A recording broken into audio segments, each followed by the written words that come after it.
An unknown virus of sudden origin swept across the globe, bringing calamity to all living beings. Perhaps it was also an opportunity, the end of the world, or the dawn of a new era. All species gradually began to awaken. It was exactly 1200 noon on September 22, 2080 AD. The originally blue sky was suddenly shrouded in a layer of gray mist, almost blotting out all sunlight, covering everything on the blue star in a pall of gray. Within the gray mist, continuous streaks of light flashed, as if unidentified flying objects were weaving through. The mist covered skies worldwide, and people curiously raised their phones to capture the spectacle. This novel natural phenomenon brought a brief moment of joy to people burdened by the fast pace of modern life. The gray mist did not unleash the devastating power that doomsayers had anticipated. Instead, it gradually dissipated over time. When the mist faded, people had already forgotten about it. It was like a seasoning that occasionally appears in monotonous life, not enough to leave a lasting impression. 3 days later, on September 25th, it returned. SSS. Crack. A tooth-grinding sound erupted without warning, followed by a sharp, piercing howl. Off. What? No. A middle-aged, obese black woman was tackled to the ground by a white male who pinned her down. His skin was ulcerated all over with a sickly pallor. The whites of his eyes were a mixture of red and white, and his pupils had turned an eerie green. His mouth was tearing at a piece of flesh he had just bitten off the innocent woman. His jaws stretched grotesquely to nearly his ears, and his blood-stained mouth emitted a sickening stench. With the sudden madness of this white male, people on the street fled in all directions, screaming. Soon more and more individuals exhibited symptoms similar to his. One moment they were fleeing for their lives, the next they convulsed uncontrollably as those symptoms began to. The honking of cars, the cries of people fleeing, the eerie roars. This was a scene on the streets of Paris, France. Yet at this moment similar scenes unfolded all over the world. This was a sorrowful day in human history. Later generations would call September 22nd Gray Mist Day and September 25th Demon Arrival Day, the day demons descended. Nevertheless, humans were the rulers of this planet. Despite the sudden catastrophe, some nations gradually regained their footing in the following period. A few governments were the first to initiate research into the cause of the sudden human mutation. In subsequent studies, elite scholars, mainly biologists, began to make progress. First, the human mutation was inextricably linked to the gray mist of September 22nd. According to global air monitoring on that day, an unknown viral component had mysteriously appeared in the air across the entire blue star. Preliminary speculation indicated that the virus entered the human body through the air with an incubation period of 3 days. Infected humans would resemble the zombies seen in films after onset. They would lose self-awareness, driven by the instinct to bite humans. Their sight would vanish, while their sense of smell and hearing would triple. Their skin would ulcerate, and they moved slowly when unstimulated, but could match a normal person's speed when chasing prey. Their strength was roughly the same as an adult male, though it evolved over time. Because this virus turned humans into zombies that bit their own kind, it bore a striking resemblance to the Kuru people, a cannibalistic tribe living on the island of New Guinea. Thus, scientists unanimously named this virus Kuru. Subsequently, scientists from various countries launched more in-depth research on the Kuru virus. New discoveries emerged. The Kuru virus only affected a portion of people. Initially, about a quarter of the global population was infected. Normal people bitten or scratched by an infected person would contract the virus and become ill within a very short time, approximately 30 minutes. 3 months after the Kuru virus outbreak, the global infection rate had reached 4/5. This demonstrates how quickly and widely the virus spread. Furthermore, scientists discovered that the Kuru virus could evolve. Because the virus was suspected to be of extraterrestrial origin, little was known about it in a short time, and no countermeasures existed. Thus, it was impossible to predict what forms these zombies might mutate into in the future. After learning this, leaders of various countries felt pessimistic about humanity's future. On Demon Arrival Day itself, all of humanity's high-tech weapons were disrupted by an inexplicable magnetic field, rendering all nuclear and advanced weapons worldwide inoperable. Humanity's remaining arsenal, guns, tanks, planes, weapons that existed since World War II, also suffered. Now, with global mutation, the military of each nation had barely regained its footing, far from being able to launch an offensive to clear the zombies. Moreover, as zombies continued to mutate and evolve, they might not necessarily be afraid of bullets in the future. The extinction of humanity seemed all but inevitable. However, research brought good news. A very small number of humans infected with the Kuru virus did not develop symptoms. Instead, their bodies independently underwent a kind of transformation akin to being baptized by the virus. The government called these individuals awakened ones. This gave the government hope for human evolution. If humans could also acquire extraordinary abilities through the Kuru virus transformation, then humanity still retained the hope of survival and even counterattack. Consequently, governments worldwide decided to devote all resources and manpower to research on the awakened. The Huaxia government gathered all surviving researchers, and Professor Pang, a top-tier biological virus expert, selected the finest elites to form a team. On October 31, 2080, Professor Pang's team launched a research project on the awakened ones, naming it the Apocalypse Project. Huaxia Zhejiang Province. Luqing, a young man about 20 years old, was walking listlessly on the street. He had medium-length black hair and a handsome face. He had phoenix eyes, a high-nosed bridge, and slightly pale lips. Yan Yu was walking toward the department store he frequented. The food he had stored last time was almost gone, and he only went out to restock when absolutely necessary. Yan Yu became an orphan at the age of 7 when his parents died in a car accident. He had no known relatives. With the government's help, he completed compulsory education. Yan Yu was very intelligent. He relied on himself to get into the best major at the best university in the province. To put it bluntly, Yan Yu had no parents, no lover, no elderly to support, and no children to raise. One could say Yan Yu had no burdens and a bright future. Today the sky was somewhat gloomy. Even at noon the city was dim. But not many people cared about this, because in today's society everyone's heart was equally dim. They drifted through life, living mechanically day by day. Many people had no idea what they truly wanted or why they were even living. Yan Yu was one of them. Compared to others, he had no family, no lover, not even a single close friend. Xiaoyan here again. The cashier today was Sister Jiang, a somewhat mid-aged plump woman. But her memory was good, or perhaps Yan Yu was handsome enough to be memorable. Sister Jiang. Yan Yu forced a faint smile, then disappeared into the crowd. It was the weekend, and the department store was bustling with shoppers. It added some life to the rare dreary weather. Yan Yu quickly gathered the items he wanted, mostly instant food. Yan Yu rarely went out, so he always bought a large amount at once. He queued at the checkout and paid. But Yan Yu picked up his bag and was about to leave when a strange sensation crept up his back, and the people queuing behind him all gasped. Then came hiss, groan, strange moans mixed with pained growls came from a man, and his face turned deathly pale, and he suddenly fell stiffly to the ground. Then his body began to curl up unnaturally, his limbs twisting uncontrollably. His eyes rolled back, only the whites visible, and blood began to seep from the corners of his mouth. Outside the supermarket, a piercing scream tore through the air.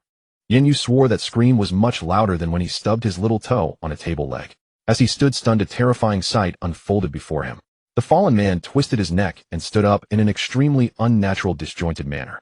His joints seemed misaligned, as if he were a lump of clay carelessly pinched by a drowsy Nuwa. Damn. Seeing this zombie-like man, a strong sense of foreboding flooded Yan Yu's mind. Almost without thinking, Yan Yu sprinted out of the supermarket.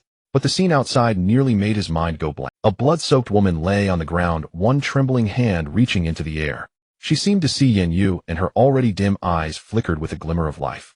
Her face, already unrecognizable, looked at Yan Yu as her lips moved with difficulty, seemingly begging. Yan Yu's gaze shifted upward. A zombie, just like the one inside, was crouching over the woman, voraciously gnawing at her abdomen. In the chaotic street, the sound of slurping flesh reached Yan Yu's ears clearly. Sorry, Yan Yu whispered, closing his eyes briefly. Then he ran headlong toward his home without looking back. Along the way, scenes like this were everywhere. The bustling modern city had suddenly turned into a primeval forest of blood and raw flesh, with these twisted zombies hunting for their prey. Crazy. Am I crazy, or is the world crazy? Seeing these bloody scenes, Yan Yu's running legs began to tremble. His usually sharp mind had temporarily stopped working. Damn it, get away. A woman with blood still at the corners of her mouth lunged at Yan Yu. At that instant his mind cleared again. Instinctively he kicked the woman in the stomach, sending her to the ground. Get home. These office workers are terrifying. Yan Yu mumbled to himself to relieve the pressure as he kept running without pause for nearly a kilometer until the gate of his residential complex came into view.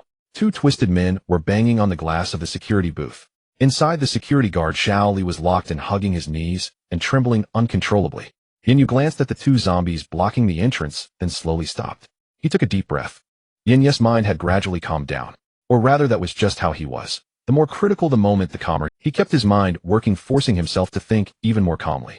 The other gate is far too risky. Yan Yu pondered, his gaze falling on the horizontal road barrier. Then he bent down and quietly crept closer to the end of the barrier farthest from the security booth. Xiaoli saw Yan Yu crouching and, mustering his courage, stood up and waved his arms desperately, as if begging. Yan Yu only glanced briefly and ignored him. He would have been happy to help if it were a simple favor, but in this situation he was powerless. He couldn't sacrifice himself for a guard he barely knew. Yan Yu had one leg over the barrier, sitting on it. He struggled to keep his balance, avoiding any noise that might alert the two zombies by the security booth. But Xiaoli, driven by fear, panicked at the sight of his lifeline about to escape. Almost without thinking, he pressed the button to raise the barrier. Creak. One end of the barrier lifted, and Yan Yu, still sitting on it, lost his balance and had no choice but to jump to the ground.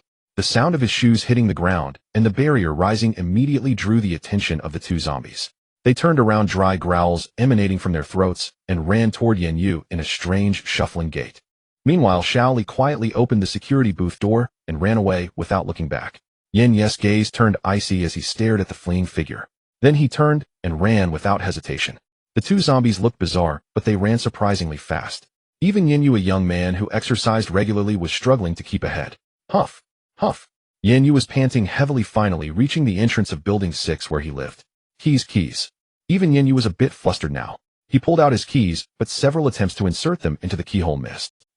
A zombie suddenly appeared around the corner and charged at Yan Yu.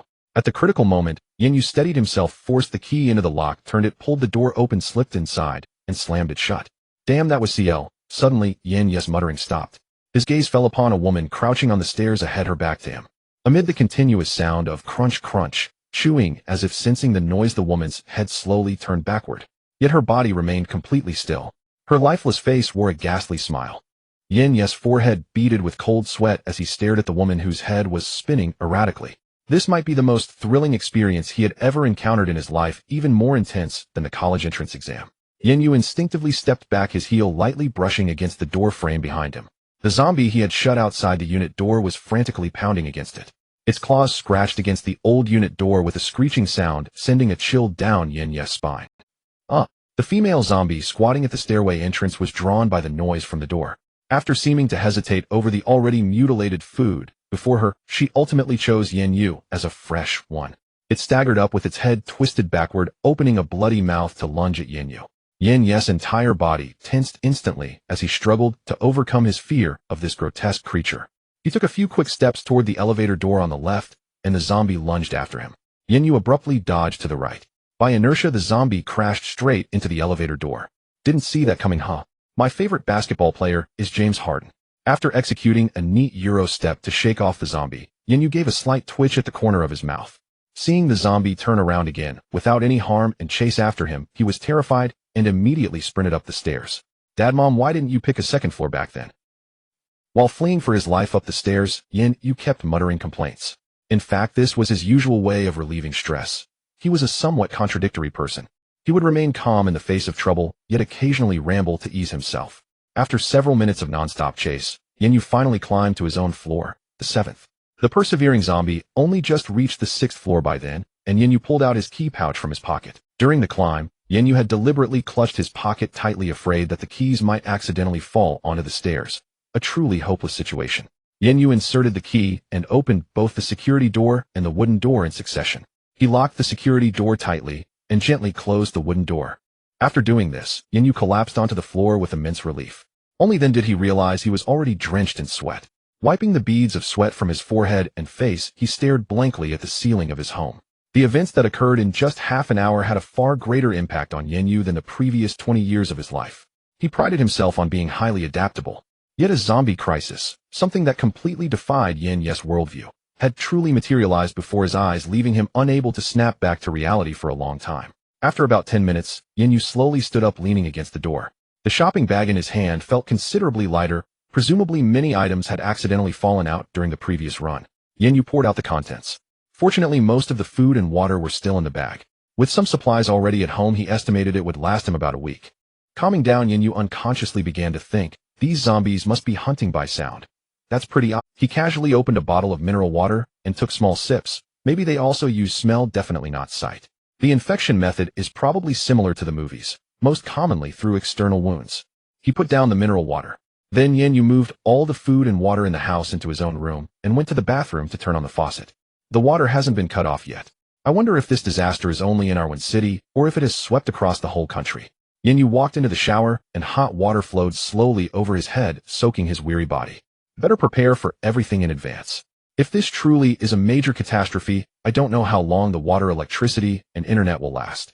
Yan Yu took a comfortable hot shower, dried his hair, and changed into clean clothes.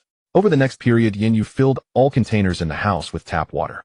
He locked the doors and windows, tightly drew the curtains, leaving only a small window open for ventilation. He entered his deceased parents' room and took out a Huansho sword. This was a collector's item of Yan Yu's father.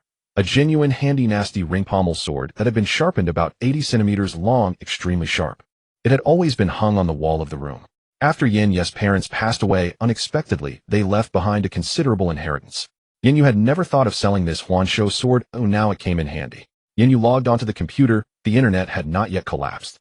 The web was flooded with news from all over the world about this sudden zombie crisis. It was certain that this was not just his own city. It was a disaster for all of humanity. It was evident that the survivors were plunged into deep panic, constantly seeking help online. The government also responded, telling survivors to stay at home and wait for rescue. Phew. Although it's a zombie crisis, with the current military's combat power, these so-called zombies are probably no match. Yan Yu stared intently at the screen. The government hadn't fallen, so this crisis should be over soon. Yan Yu leaned back in the computer chair with relief. If he conserved, his food and water were still sufficient. Now he just needed to wait for the government's rescue to come soon. However, what Yan Yu didn't know was that on this Mo-Lin day, an unidentifiable force had already destroyed all of humanity's high-tech capabilities. Even ordinary firearm ammunition had been largely damaged, with only a small portion still usable. Many local governments were themselves overwhelmed, let alone able to provide rescue. 1 week later, it was a cloudy day with pleasant temperatures, no annoying raindrops, no glaring sunlight.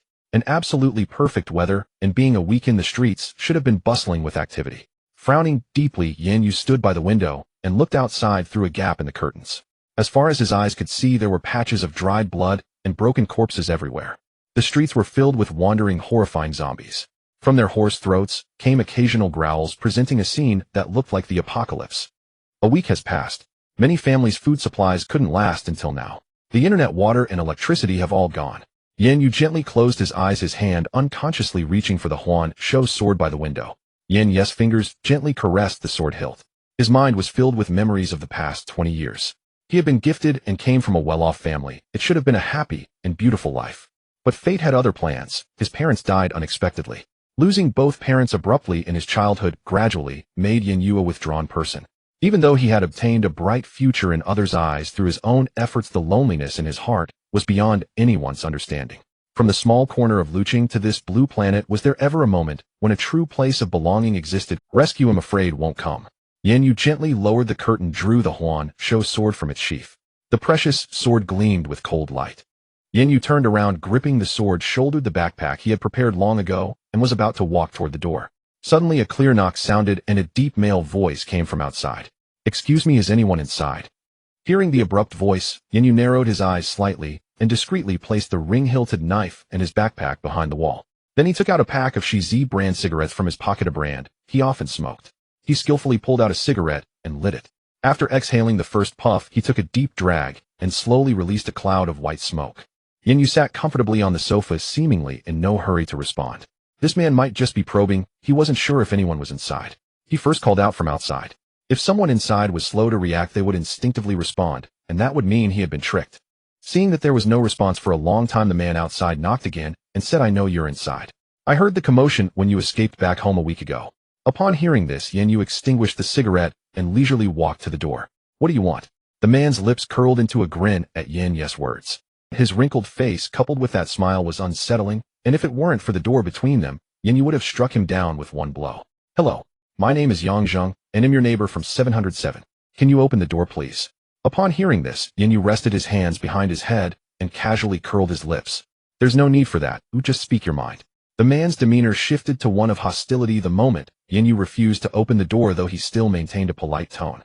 "The government hasn't made any moves for a while, so I assume your food supplies must be running low. Why don't we team up and look for some food upstairs? More people means more safety. What do you think?" Yan Yu quickly considered the proposal, peering through the peephole to observe the man, then turned the handle and opened. The two locked eyes through the security door, and Yan Yu scrutinized the man in front of him before speaking. "Why are your hands behind your back?" The man was taken aback by the question, then casually revealed his hands from behind his back, showing he had nothing. However, Yan Yu kept a close watch on that hand. At the moment the man pulled out his hand, the pocket behind him clearly twitched. It was evident that he had something in his hand which he had tossed into his back pocket. Yan Yu cast a deep glance at the man. "Get lost, don't make me say it twice." As soon as the words left his lips, the man's face froze, and he forced a smile, asking, "What do you mean?" Yan Yu didn't reply further, closing the door, while continuing to observe the man's next actions through the peephole. The man stood still for a moment before turning around and heading back to room 707. Seeing this, Yan Yu closed the peephole. This sudden appearance had slightly disrupted his plans. The man's presence was already a variable.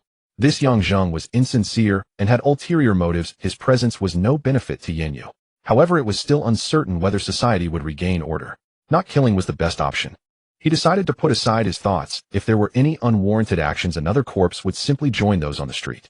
After waiting for 2 hours, Yan Yu picked up the knife and backpack again, quietly opening the main door.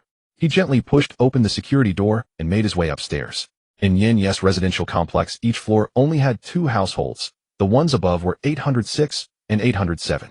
Yan Yu followed the same routine he had done with Yang Zheng, knocking and calling out to each door.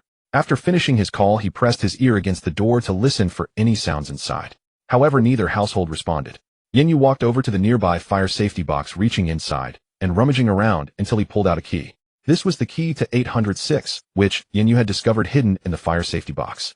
Perhaps the couple in 806 was a bit forgetful, leaving a spare key outside just in case. Yan Yu had always known this and never thought much of it, but during such extraordinary times, it was a different story. With a click, the door to 806 opened.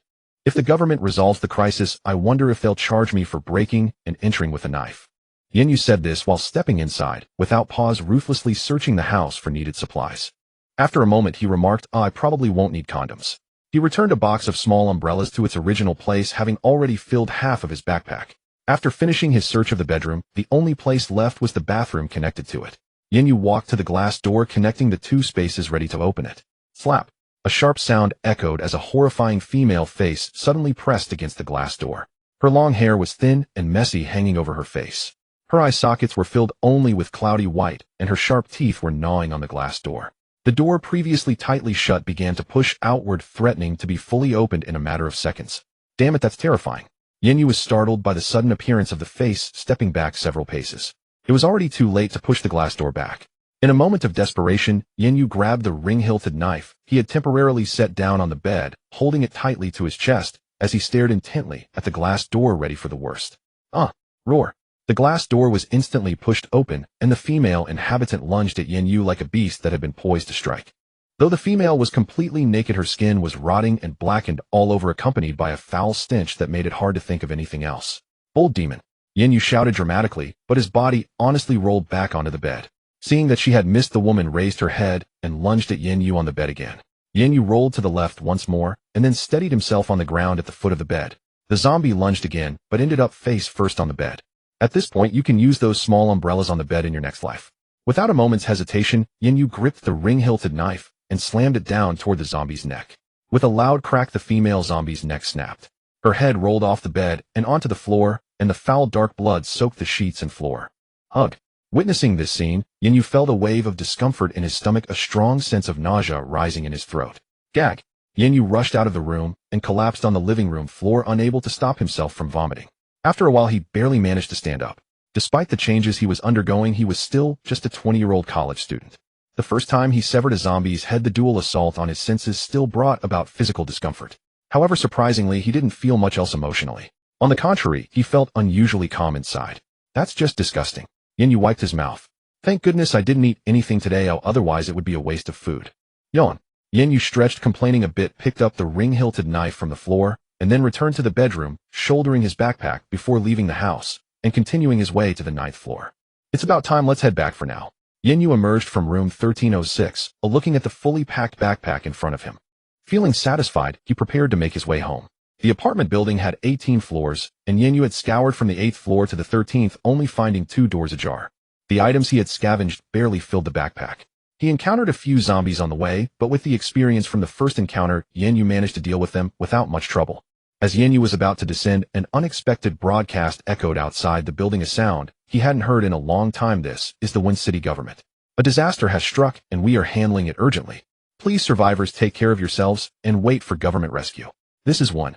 The looping broadcast instantly drew the attention of nearby zombies. Various grotesque zombies gathered under the broadcast, clawing and howling, creating sharp, ear-piercing, scratching sounds. A week has passed, and still the same rhetoric. Yan Yu turned his head away, disdainfully gripping his curved knife. Perhaps the government of Luqing has already fallen, Yan Yu muttered to himself. After saying this, he stepped down the stairs. Back on the 7th floor, Yan Yu opened his security door, preparing to open the main door, when the door of room 707 suddenly burst open. Hello there, you didn't even say goodbye when going out. Yang Zheng peeked his head out. Seeing Yan Yu return with a large backpack, he put on a brilliant smile and slowly approached Yan Yu. Seeing this, Yan Yu swiftly drew the curved knife from its sheath, pointing it at Yang Zheng's head. Try moving your feet forward one more time. Yang Zheng's smile froze again. He had just failed to notice that Yan Yu held a knife in his hand, and from all appearances it certainly did not look like a toy. Little brother, we're neighbors, let's talk this out. Yang Zheng stopped his stealthy advance and raised both hands. You were looking for supplies at someone else's place, right? I said we could cooperate. Yang Zheng tried to step forward again, but Yan Yu ruthlessly swung the knife towards him. Seeing this, Yang Zheng was horrified, desperately retreating, but his chest was still slashed, blood pouring out. Ouch, how careless can you be? I told you not to come forward, yet you wouldn't listen. Yan Yu exaggeratedly covered his mouth, laughing as he opened his own door. This is the last time. If there's a next time, it will be your head. With a loud bang of the closing door, Yang Zheng's face turned ashen, his eyes filled with anger that nearly materialized. You better watch out. Yang Zheng cast a resentful glance at room 706, turning back to his own home. The door of room 706 suddenly swung open, and Yan Yu stepped forward, his curved knife slicing through the air in a flash. Hearing the commotion, Yang Zheng was about to turn around when he felt a wave of dizziness, and when he opened his eyes again, he was staring at his own feet. Yang Zheng's head rolled next to his feet, his eyes still filled with residual fury and a hint of confusion. Yan Yu panted heavily, forcing himself to suppress the discomfort as he rummaged through Yang Zheng's headless corpse. After a moment, he pulled out a set of keys and a small dagger from Yang Zheng's pants pocket, then disposed of both the body and the head down the stairs. Once this was done, Yan Yu returned to his own home. He took a towel to wipe the blood off his hands. The bloodstains on his clothes had already dried, and he had no time to care about that. This was Yan Yu's first time killing someone, a real person. Not like the soulless husks of zombies. But Yang Zheng had to die. Lighting a cigarette for himself, Yan Yu lifted a corner of the curtain and gazed at the hellish scene outside. Over a week, Yan Yu had only encountered this Yang Zheng, who dared to step out of his house. And since the resources upstairs had not been thoroughly scavenged, it meant Yang Zheng was also just a blusterous coward, not daring to provoke zombies. Thinking this, Yan Yu opened the window and casually tossed the cigarette butt outside. Looking at the few howling zombies below, he muttered disdainfully, "A bunch of brutes." In the following week, Yan Yu scavenged all the supplies from floors 3 to 18, placing everything in his own room. He even found a set of lightweight black climbing gear on the 17th floor. During this time, Yan Yu had been observing the situation of the entire community through the window and had already devised a simple plan. He wanted to go to the property management office to get all the spare keys. It is worth mentioning that it has been half a month since the apocalypse began. Yan Yu felt that his physical condition had inexplicably improved significantly. Yan Yu believed that with his current physical condition, he could definitely win the championship if he participated in a university sports event before the apocalypse. So would it be like in the movies Evolving? Yan Yu muttered softly to himself while putting on the climbing gear he had just found. He could clearly feel that not only he but even the zombies' strength and speed had also increased significantly compared to the initial outbreak. It's useless to dwell on this now. I must find a way to access this information. Yan Yu strapped on his backpack, picked up the curved knife, and left home, heading downstairs. I should check the second and third floors as well. Yan Yu walked casually and soon arrived at the door of room 206, lightly knocking on the door. Creak. Unexpectedly, the door opened directly. The one who opened the door was a scruffy middle-aged man, probably around 40 years old. He had a head of messy short hair, his features were handsome, and a sense of righteousness emanated from between his brows. At about 178 centimeters tall, he was slightly shorter than Yan Yu, with a sturdy build, dressed in something resembling military casual attire. I must say this man made a much better first impression on Yan Yu than Yang Zheng. Hey there, uncle, it's been a while since the apocalypse began. You haven't starved to death yet. The man was taken aback for a moment, then burst out laughing. Kid, you're quite amusing. Then the man saw Yan Yu's outfit and scratched his head a bit awkwardly. To be honest, I really don't have much to eat. Are you going out to find food? Take me with you, I won't hold you back. Yan Yu shrugged non-committally, glancing at the man's clothes, and asked, were you a soldier? The man nodded with a smile. Yes, but I've already retired. He then took a few steps back and waved at Yan Yu. Don't just stand outside, come in and talk. Yan Yu hesitated for a moment, but still stepped through the door. However, he intentionally kept a certain distance from the man, his left hand tucked in his pocket, tightly gripping the dagger. Having seen what happened with Yang Zheng, he had to be cautious. The man also understood that Yan Yu did not trust him yet, so he kept his hands visible. Yan Yu and the man entered a room, and the man pointed at the items on the bed. In this broken world, I still have some useful things at home. Yan Yu's gaze shifted to the man's bed, where military knives, shields, daggers, ropes, and other cold weapons were displayed. There was also half a box of compressed biscuits and a bucket of clean water beside it. These items were rarely found in an ordinary household, but in today's world they were top-notch supplies. Don't you see the knife in my hand? Aren't you afraid I might kill you and take these things? Yan Yu lightly tapped the nearby cabinet with the curved knife, speaking calmly. I have a good eye for people. The man simply laughed heartily. Then he said, whatever you do, take me along, we'll share these things. I've been a soldier, I can deal with those monsters. Yan Yu didn't answer, just silently stared at the man's face. The air seemed to freeze for a moment, and Yan Yu stared for a full minute, making the man's expression a bit uncomfortable. Little brother, I've been married. Yan Yu smiled disdainfully at this and extended his palm. Pleasure to cooperate, my name is Yan Yu. The property management office. Two men lay prone in the nearby greenery. Beneath them were two tempered steel shields, daggers tucked into their belts, as they crawled silently toward the office entrance. Uncle, are you sure? There are two at the door. Yan Yu turned to look at Uncle and confirmed again. Don't worry, just be quick. Grab it and leave. Uncle nodded carelessly. He didn't care about those two, but was afraid the noise would attract more zombies, and if they got surrounded it would be troublesome. Let's move. Without further words, Yan Yu took a big stride and rushed into the office. Uncle followed closely, smashing his shield into a zombie with his left hand, sending it crashing to the ground.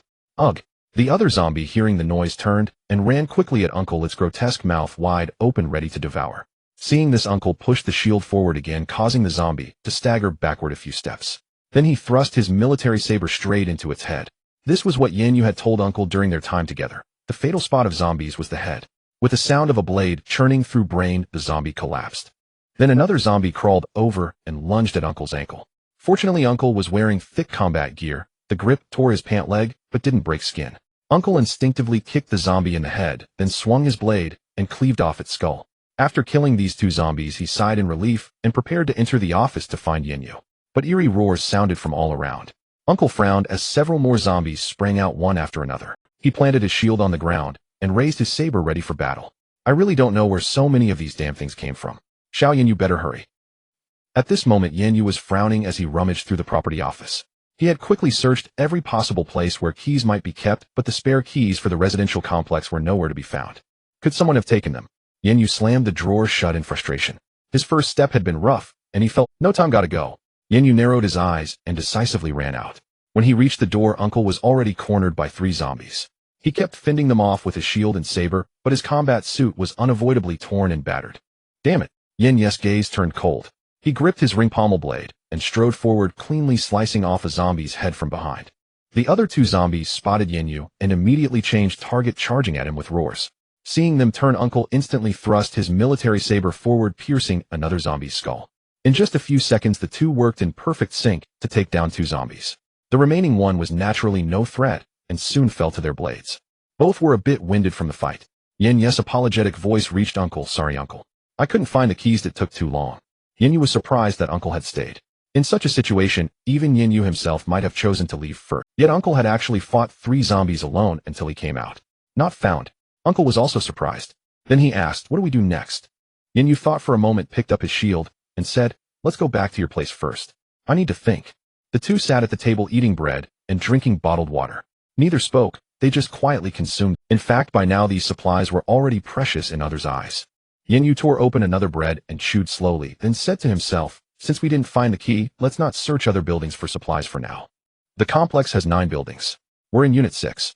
Between Unit 6 and Unit 7, there is a He paused, took a sip of water, and continued, from what I've observed over these days, there are likely quite a few survivors. The rolling shutter at the front has been closed all the time, but every now and then someone goes out through the back door to check the situation. Yan Yu finished and looked up at the man before him. In Yan Yu's mind, he would leave sooner or later. He had to gather enough supplies before leaving, and this convenience store was a must. Searching each remaining building for possibly unlocked doors would be inefficient, and the narrow spaces meant taking supplies from the convenience store was the quickest way. If the survivors inside agreed, all would be well. If not, Yan Yu would inevitably resort to force. Yan Yu knew that Uncle was kind at heart and wasn't sure if he would agree to such measures. Although Uncle was kind and upright, he wasn't foolish or inflexible. Seeing Yan Yu look up at him, he smiled and replied, whatever you want to do, let's do it together. The world has changed. How can people remain unchanged? Yan Yu couldn't help but laugh. Uncle, you understand me. The next day in the morning, Unit 6 garage. Uncle looked at the dark underground garage that seemed endless below, still feeling uneasy. After all, the garage was pitch black and complex. Oh, any zombie hiding in the dark would be truly hard to defend against. Don't worry, I brought a flashlight. A car is necessary. Staying trapped here is no long-term solution. Yan Yu lifted his backpack and shield and took out the flashlight. Seeing this, Uncle perked up and followed Yan Yu into the eerily dark underground garage. Because Yan Yu had speculated that zombies primarily rely on hearing, the two moved quietly with flashlights. Yan Yu felt the safety factor was quite high. Yan Yu swept the flashlight back and forth. After walking about halfway, they spotted several wandering zombies, but they were extra cautious and didn't attract their attention. Soon they finally found a suitable target. It was an off-road vehicle. A key was clearly inserted in the door. A barely recognizable corpse lay beside the door, presumably the unfortunate owner. It seemed he had died thoroughly and hadn't turned into a zombie. There might be zombies nearby, Yan Yu said softly. Back to back with Uncle, they slowly advanced toward the off-road. Carefully scanning with the flashlight, they saw no sign of zombies and breathed a sigh of relief. Then Yan Yu opened the fuel tank. There was still about half a tank of gas. Then he opened the door and got involuntarily sitting in the passenger seat. Uncle, I just got my driver's license. This kind of skill work is up to you. Yan Yu leaned back on the headrest, comfortably closing his eyes in contentment. Don't worry, I'm good at this. With that, Uncle started the engine without a moment's hesitation. The sudden roar of the car engine exploded like thunder in the empty, silent garage. As the off-roader, from all around, countless hoarse growls rose in succession, as if the demons sleeping in this dark realm had awakened together.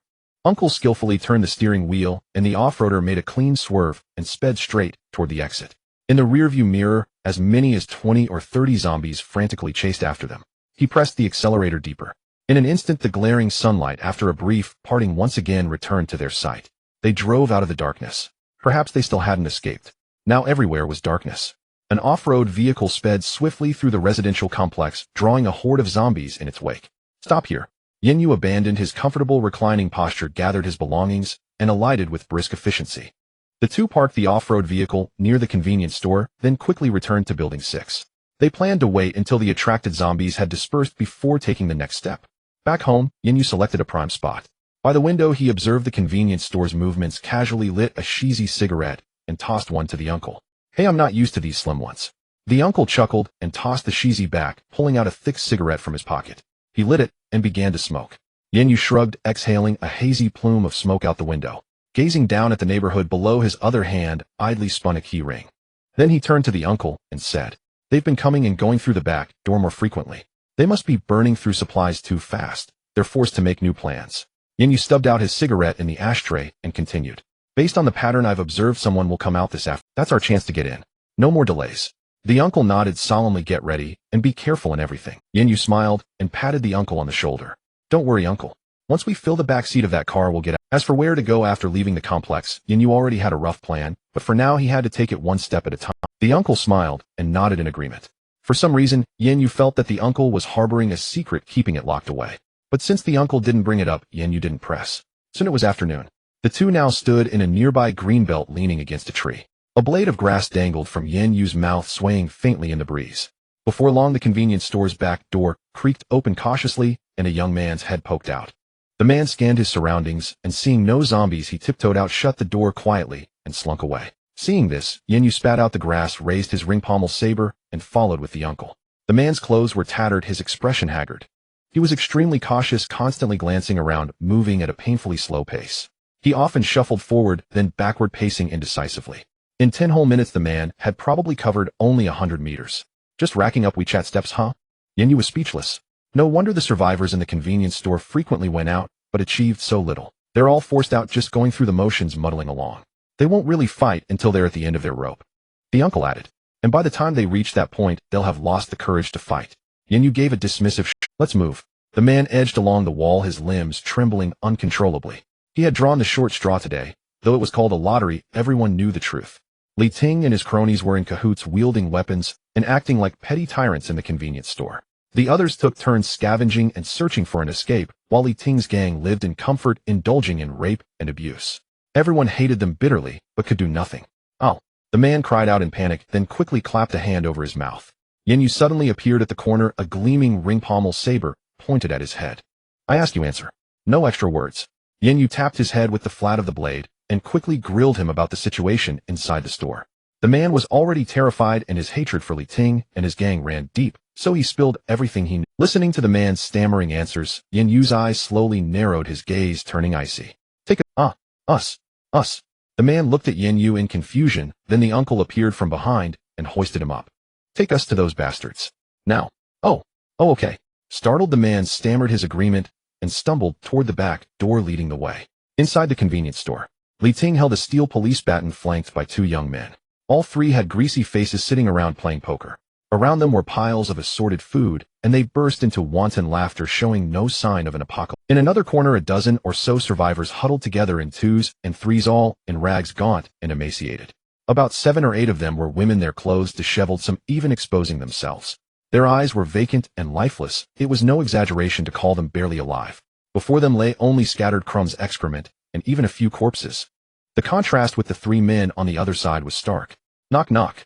A faint knock came from the back door. Old Zhang, go open it.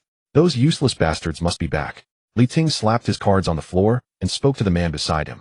Why not make those losers do it? Old Zhang grumbled as he stood brushing crumbs off his clothes. Better to be careful. Li Ting frowned, and Old Zhang reluctantly headed for the back door. What's all that knocking for? Knocking at your mother's funeral. Old Zhang kicked the door angrily. When the knocking stopped, he yanked it open. Before he could see who it was, a swift blade cut his throat. Old Zhang's eyes bulged in confusion, both hands clutching his throat. Then he slowly crumpled to the ground. Having learned of these men's atrocities on the way, Yan Yu felt no qualms about killing. This funeral, it's for you. Yan Yu stared straight ahead, not even glancing down.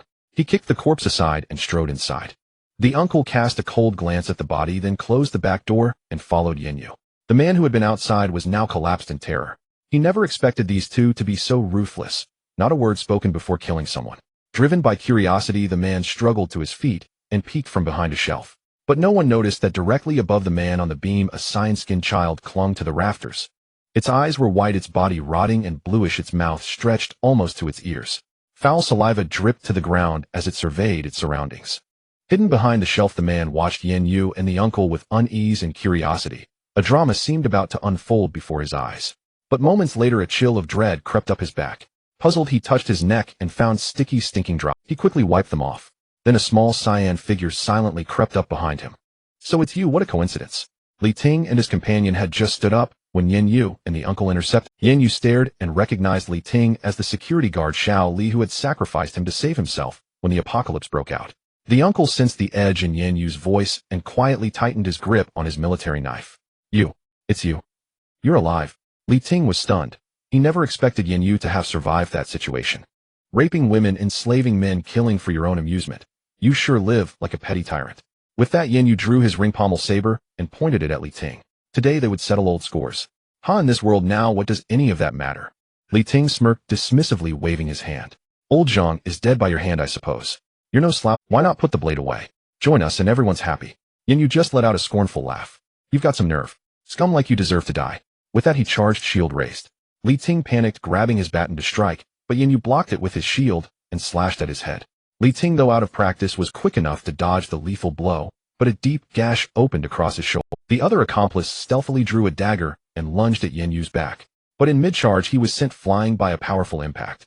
The uncle had charged with his shield, knocked him down, and pinned him firmly.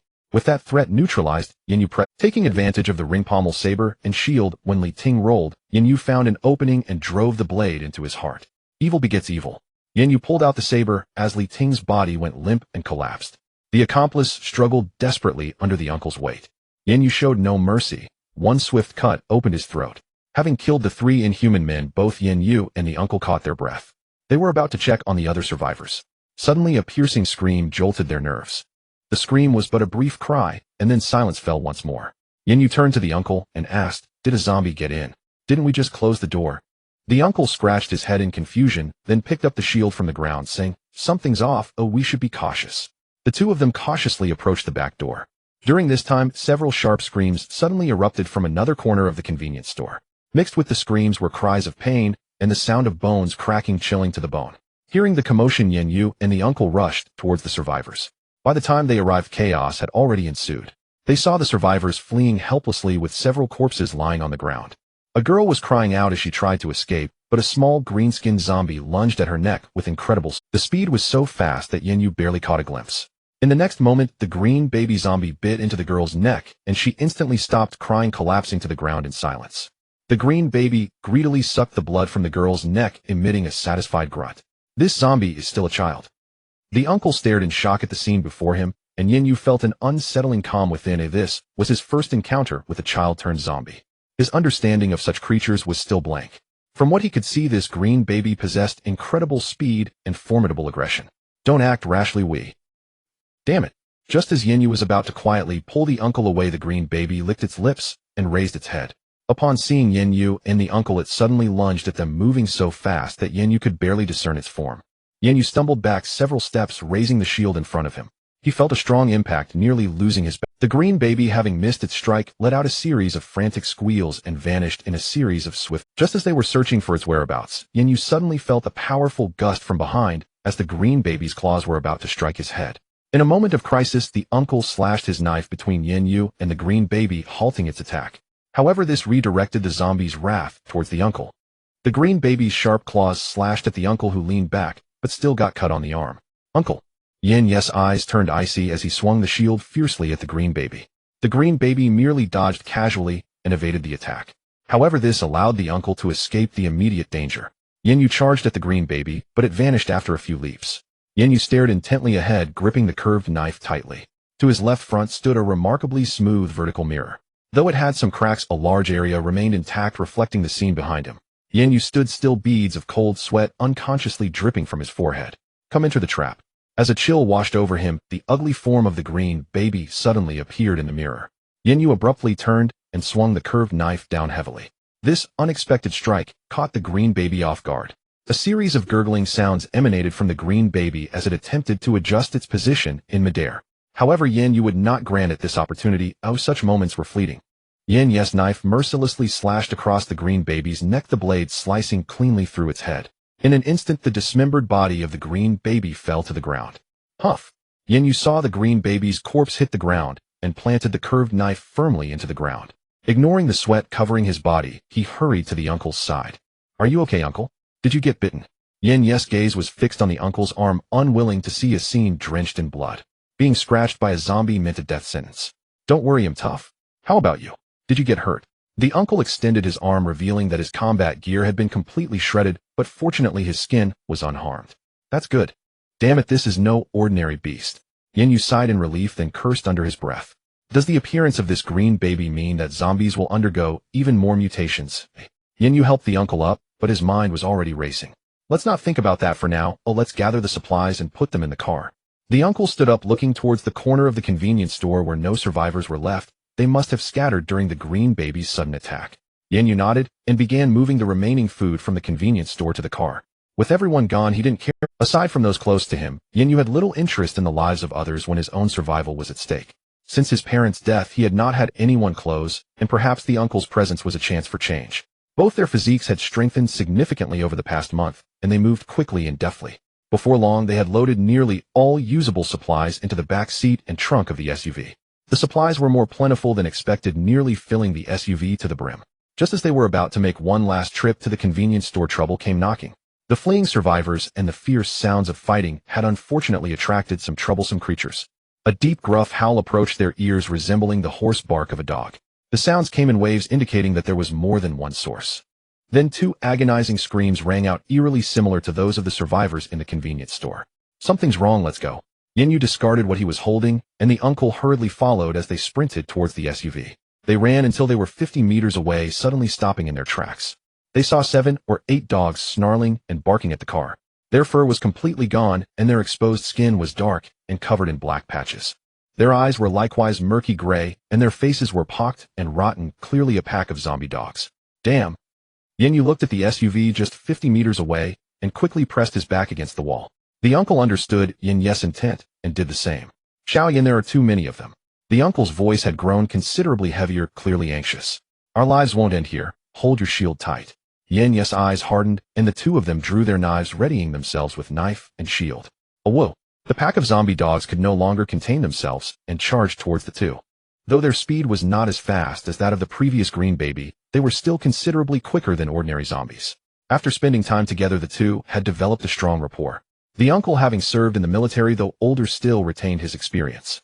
They pressed against the wall, preventing the zombie dogs from finding an opening. Look for a chance to kill a couple, or we'll break through. Yan Yu pushed back a zombie dog with a knife, wanting to break through alongside the uncle.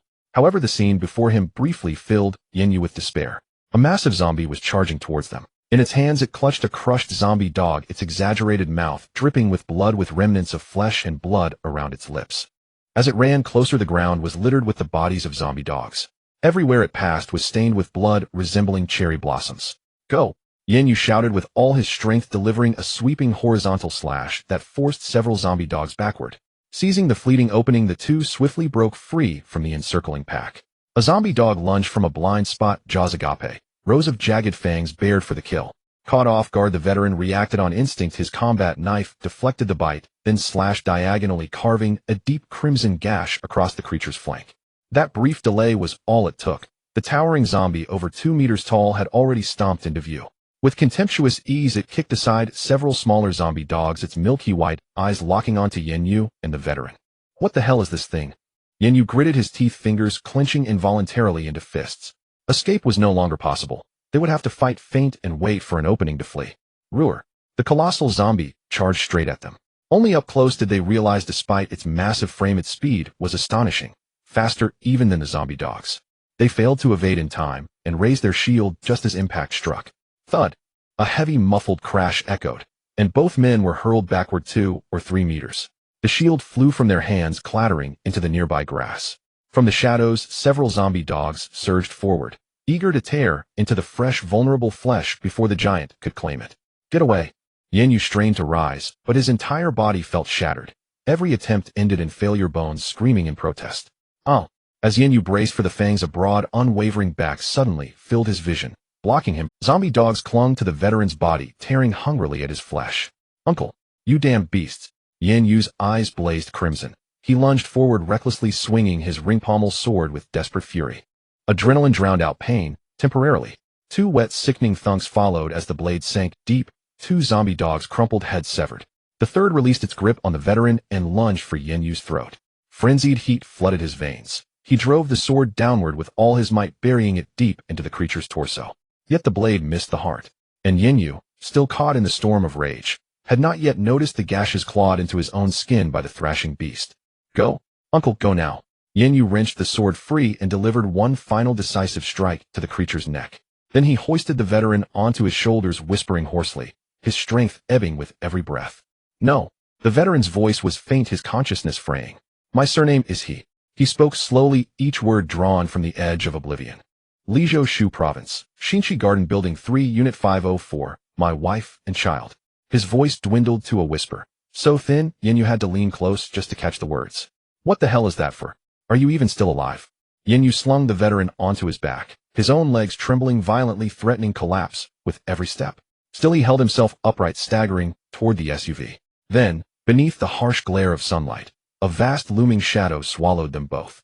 Behind them, guttural roars shook the air, each one striking Yan Yu's chest like a hammer blow. It was right behind him. He could feel its hot, ragged breath brushing the nape of his neck. Heh. The veteran cracked a familiar, weary smile. His clothes soaked crimson, his eye sockets already clouding with pallor. A foul stench of decay rose from his body, patches of once weathered, wheat-colored skin darkened into necrotic black. Xiaoyan, I believe you'll live a very long time. Cough, cough. Leaning against Yan Yu's ear, the veteran murmured weakly, if it's within your power, help my family. And I don't want to become one of these things. A single silent tear escaped his eye, sliding down his temple to dampen Yan Yu's shoulder. Suddenly, as if granted one last surge of clarity, the veteran shoved Yan Yu away with surprising force. In Yan Yu's wide-eyed disbelief, the veteran staggered, bent, and retrieved his fallen combat knife. Then he straightened, back, unbent blade raised high, tip aimed squarely at the giant zombie's forehead. The soldier died standing. A radiant, unbroken smile lit his bloodstained face. It was the pride of a warrior, and the quiet peace of a man who had entrusted his final wish. Bathed in blood, the old fighter stood as he had in youth, blade pointed at the enemy's skull. A sharp crack, then a crimson rain drenched Yan Yu's hair. He stared hollow-eyed at the veteran's headless corpse, its skull crushed to pulp beneath the zombie's palm. Without its head, the body lost all vitality.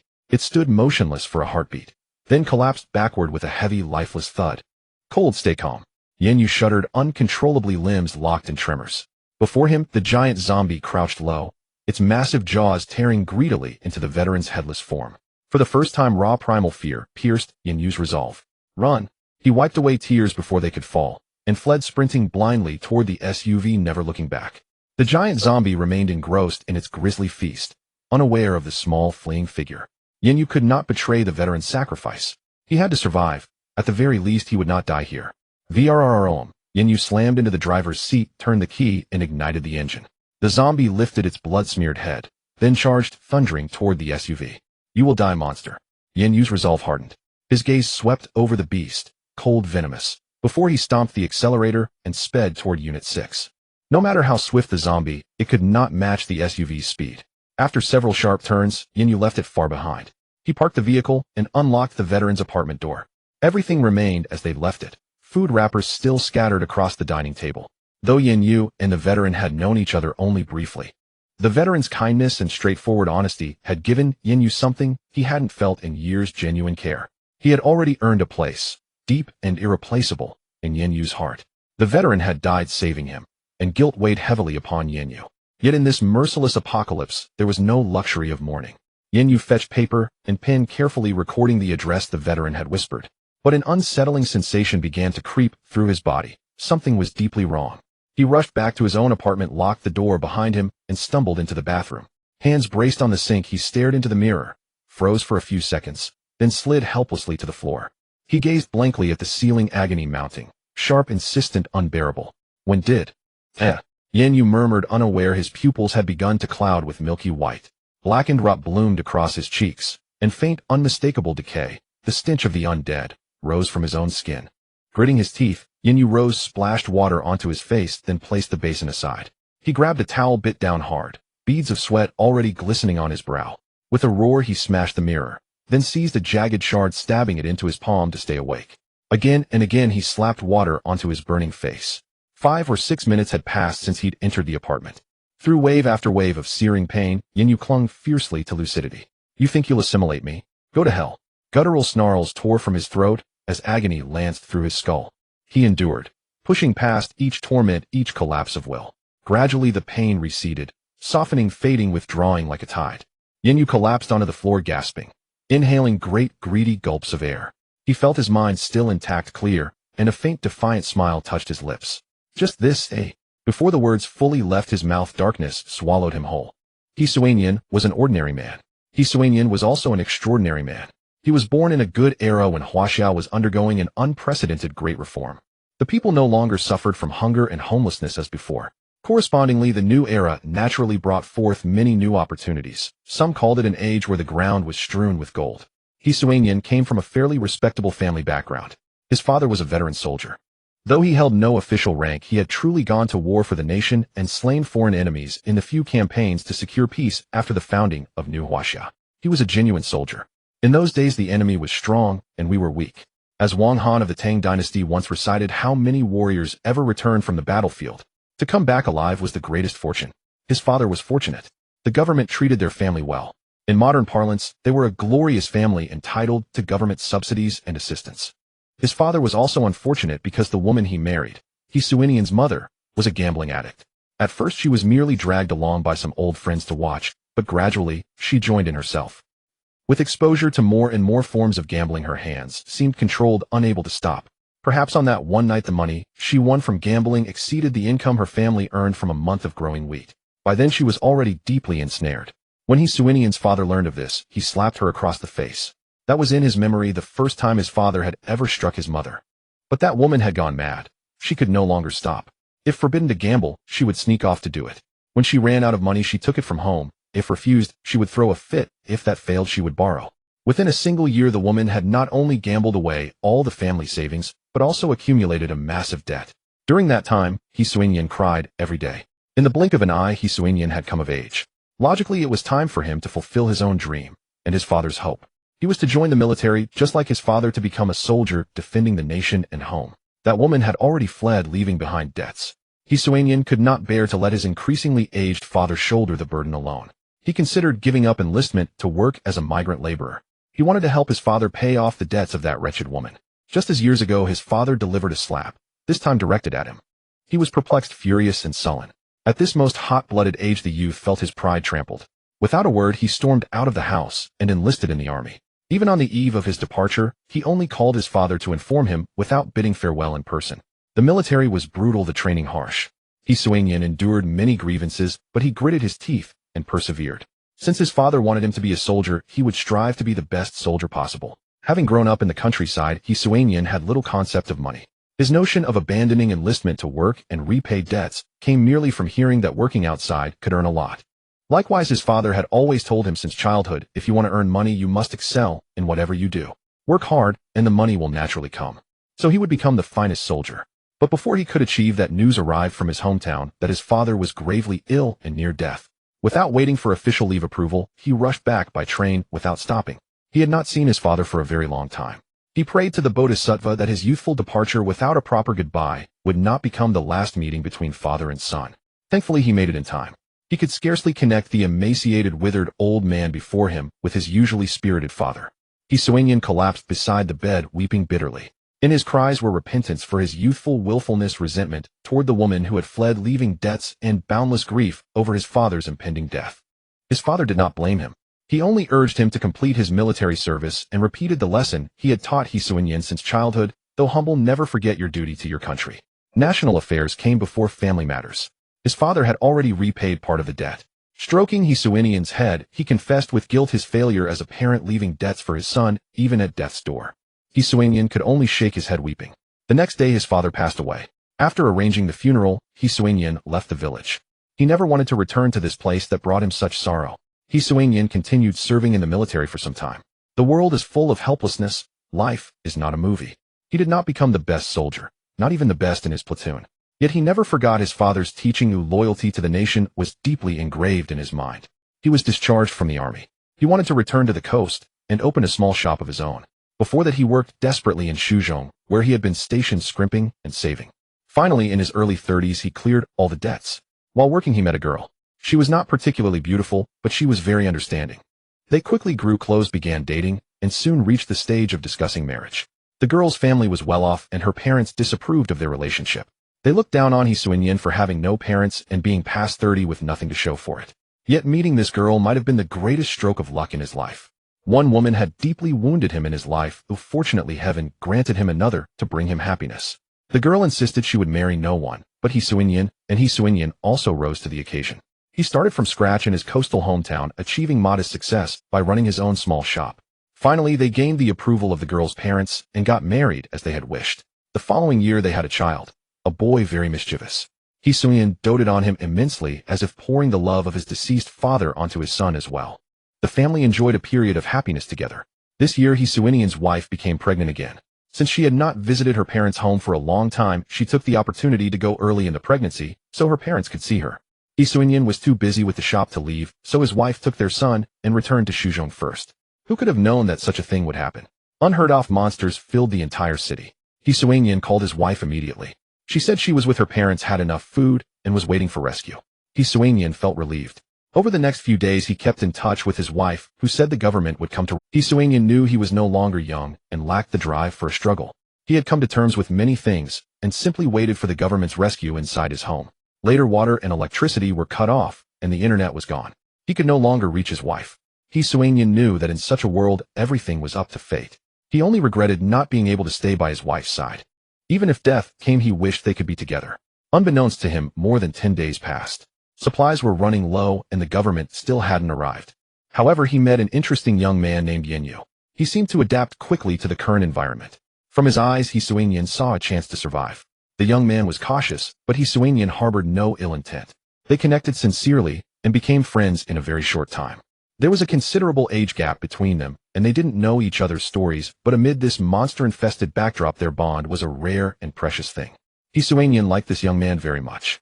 He felt that when he was young, the best soldiers in his unit were like this, calm and decisive. They never had deep conversations, yet they could read each other's hearts. Yan sensed Yan's unhappy past, and Yan Yu felt the constant worry Yan held for his wife and child. Perhaps in the future the two would become great friends. Or perhaps Yan was more like an elder. But this world had become very dangerous. Monsters of all kinds were everywhere. You might escape today, but not tomorrow. Walking on the edge of a blade time, and again one is bound to slip. Yan was bitten. At that moment, scenes from his past flashed through his mind. Had his life been lived in? Soon he let go of that thought. No, it wasn't in vain. He had a beloved wife and a lovely son. They would surely survive, just like this young man before him. Gathering the last of his strength, Yan told Yan Yu the address of his wife and child. He was going to die, but his family must live. That was his prayer to the Bodhisattva just now. Years ago, the Bodhisattva had allowed him to see his father one last time, and surely this time it would protect his wife and child. Yan found strength again. He knew it was a final rally. He pushed away the young man, carrying him on his back. He would buy time for this young man. Just as in his youth, he drew his military saber. His father had always said, though humble, never forget your duty to your country. Now with the nation in peril, his saber, bearing his father's dying exhortation and the pride of 2 generations of soldiers, pointed at the enormous monster before him. The rotting fist grew larger and larger in his eyes. He seemed to hear the heart-wrenching cries of his wife and child, and feel the silent guilt of the young man behind him. All of you must live on. Suinian's life ceased at that moment. As ordinary and extraordinary as all he felt was the cold touch of the bathroom floor. Yan Yu had regained consciousness, straining to open his eyes. His vision was still blurred as he staggered to his feet. Upon standing, Yan Yu instantly felt much better. He tentatively swung his arm, then, as if remembering something, rushed into the room to look at the mirror beside the wardrobe. Thank goodness I'm still human. Yan Yu touched his own face. It felt the same as always. But why does my body feel so strange? He casually punched the wall, only to find a small dent where his fist had struck. What? Yan Yu stared at his fist in disbelief. Suddenly, another sharp, wrenching pain struck his head, and he knelt by the window, clutching his temples in agony. After a moment, a water bottle about 30 centimeters long materialized before him. What is? It was a pale blue bottle with a wide mouth filled with water. Yan Yu reached out to touch it, but his hand passed straight through. The bottle was merely an apparition. Is this the symbol of Aquarius? He noticed a pair of parallel wavy lines imprinted on the bottle, unmistakably the emblem of the Aquarius constellation. Yan Yu had always been somewhat interested in astrology, and he knew his own sign was Aquarius. As if drawn by some unseen force, a thought flickered through his mind, and a pool of water appeared out of nowhere on the floor before him. Holy shit! His eyes widened at the incredible sight, and he attempted it several more times. It can't be just for drinking, right? He cupped some water and took a few sips. It tasted no different from tap water. Closing his eyes, he sensed that he had somehow established a connection with this phantom water bottle. Unconsciously, the bottle began to drift toward him and gradually merged into his body. A tingling sensation arose on his right arm, and a lifelike Aquarius mark was imprinted there. Now I've got a tattoo, but I'm a good kid. Yan Yu chuckled at the sight. With a thought, of phantom water bottle materialized behind him. He stretched out his right hand, and surging torrents of water gathered in his palm, continuously emitting the sound of waves crashing against rocks. As Yan Yu thrust his hand forward, a violent stream of water slammed into the wall, blasting a large hole through it, even penetrating the concrete beneath. Yan Yu stared blankly at his reflection in the mirror, but excitement quickly replaced his shock. They'll call you Turbulent Flow. He looked at his handiwork and couldn't help indulging in a bit of youthful melodrama. Sensing the immense consumption of energy from Turbulent Flow, Yan Yu realized he couldn't unleash a... Just then the long silent broadcast echoed once more, drawing his gaze to the window. This is the Chinese government. Due to extraordinary circumstances, we are unable to carry out rescue operations in the short term. The government's research department has made some progress in understanding this disaster. Today we share these findings with everyone. Please protect yourselves and strive to survive. The source of this disaster is a virus we have named Kuru. It is known to infect all living beings, transforming them into creatures akin to movie zombies. Being scratched or bitten by an infected individual will lead to infection and turn you into one of them. However, humanity still holds hope. Even ordinary people are developing increasing resistance to the virus. According to current research, if an infected person survives for 30 minutes, their body undergoes an unknown transformation, granting what is called special abilities. We call such individuals awakened. Once awakened, they become immune to the virus. But awakening is not exclusive to humans. Other creatures can awaken as well. Based on available samples, we have classified awakened abilities into 3 types. Most are physical type, a smaller number are elemental type, and an extremely rare few awaken as mysterious type, which belongs to neither of the former categories. The characteristics of the 3 types are: additionally, we have established a simple ranking system for awakened individuals. Newly awakened are first rank, followed by second rank. Third rank. Ascending to a higher rank will be accompanied by noticeable sensations. Finally, we sincerely encourage everyone to take the step of awakening and do your utmost to survive. The future of China rests on your shoulders. The broadcast continued looping outside. Yan Yu lit a cigarette and began to distill the information released by the government. After finishing a cigarette, he drew several conclusions. 1. The government hasn't collapsed, yet it hasn't come to rescue survivors. The most likely reason is that the government lacks the capacity, probably because it has encountered major setbacks. But it's puzzling, shouldn't current military technology be able to handle these zombies? It's possible that technological weapons are unavailable for some reason. 2. I have become an awakened, but my type is uncertain. At first glance, I seem to be a water element awakener, but the elemental characteristics mentioned in the broadcast don't include a physical object like a water bottle apparition. Mysterious type awakenings often come with distinct symbols, and the water bottle imagery fits that category. Still, I haven't discovered any non-water-related abilities yet. There's room for development. 3. The broadcast mentioned that ordinary people's resistance to the virus is increasing, meaning that over time awakening will become easier as people can more readily survive the 30 minutes. But this also means losing the initial advantage and falling behind others. 4. The government is likely holding back some of its research findings. After distilling this information, Yan Yu rubbed his temples wearily. There had been far too much happening today. Too chaotic, too much information, leaving his head throbbing. Over the next week, Yan Yu stayed home familiarizing himself with his abilities while also recovering from his injuries. He discovered that even without a physical type awakening, his physical strength was far superior to before awakening. This seemed to be a baseline. Furthermore, Yan Yu felt a strange sensation in his brain. For instance, one time, when a zombie passed by outside his door, he was about to open it when a thought flashed through his mind. Something akin to danger. Cautiously, he peered through the peephole and saw the zombie outside.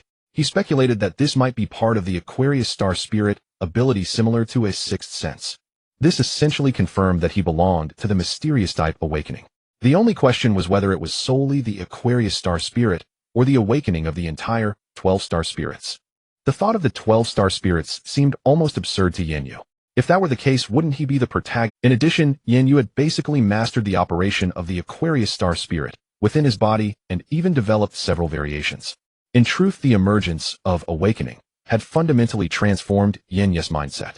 He understood that the world was changing and he no longer aspired merely to survive. He wanted to carve out his own brilliance in the chaotic apocalypse. He picked up the ring pommel sword and opened the door.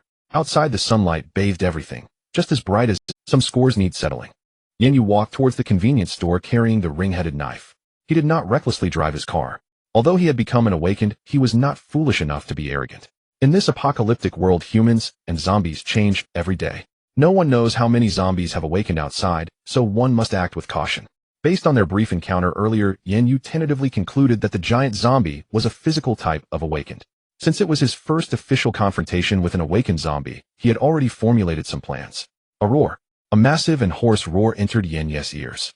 Following the sound, he saw the physical awakened zombie. It hammered its fists against the door of Unit 7, the iron door, already deformed, likely to be breached in a moment. Inside the building, a man and woman were desperately running upstairs.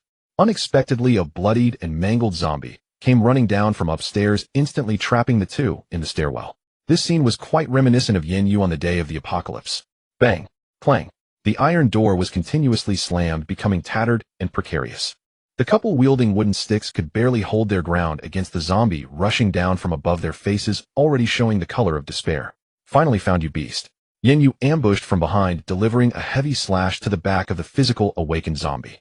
A deep gash instantly appeared on its back, infuriating the physical zombie, which raised its massive hand to strike at Yan Yu's head. Is this person crazy? The couple stared dumbfounded at the scene before them. Did this man not realize how terrifying that brute was? The iron door had been smashed to pieces, let alone a human head. Yan Yu leaned back, dodging the incoming focusing his mind. A water bottle phantom appeared behind Yan Yu, followed by several streams of water surging from his palm, fiercely striking the zombie's face. The physical zombie seemed to be hit by a high-pressure water gun, staggering backward, its face riddled with several so powerful. The couple's confusion and curiosity turned into horror. Was this really the awakened spoken of on the broadcast? While continuously using their sticks to fend off the zombie, they sought an opportunity to escape. After repelling the physical zombie, Yan Yu swiftly slipped through the severely damaged door and entered the building.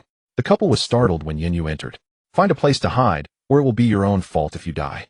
Yan Yu's calm voice echoed as he casually slashed the zombie the couple had been struggling against for a long time. The two were so frightened that their bodies began to tremble slightly. Yes, brother. We will go now. The man pulled the woman and ran upstairs, occasionally glancing back as if wanting to see the show. If you want to keep watching, go ahead. Without turning his head, Yan Yu contemptuously beckoned to the physical zombie outside. Come on, silly dog. The physical zombie could not understand human speech, but seeing its prey standing still, it madly stomped on the ground and charged forward, slamming through the unit building's door with a loud crash. This scene terrified the couple, who no longer dared to look back and ran upstairs as if their lives depended on it. The flying door whistled past Yan Yu's ear. Yan Yu did not even blink, his gaze fixated on the physical zombie before him. Follow me, little cutie. He gave it the middle finger and turned to run upstairs. The physical zombie roared in anger and chased after Yan Yu. The narrow corridor occasionally required turns, providing no opportunity for the physical zombie to gain speed. This made it feel like its strength was useless, and every now and then it would collide forcefully against the wall. Yan Yu had climbed to the 9th floor, tilting his head to look down at the physical zombie. That should be enough.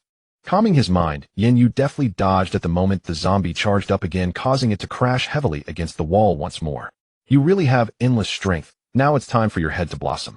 Yan Yu whispered as the water bottle phantom appeared again behind him, and light swirled in his hands reminiscent of a resounding wave. In the next moment, Yan Yu's right hand formed a fist with a pale blue miniature wave attached, smashing heavily against the back of the physical zombie's head. Bang! The physical zombie's head exploded like fireworks, and then its massive body collapsed to the ground. Following that, a transparent crystal emerged from its brain and fell to the ground. Yan Yu stepped forward to pick it up. It was an almost colorless crystal about the size of a thumb, seemingly What can't the government discover even this? Yan Yu mockingly toyed with the crystal in his hand. This was Yan Yu's first time discovering such a crystal, likely only found within the bodies of awakened creatures.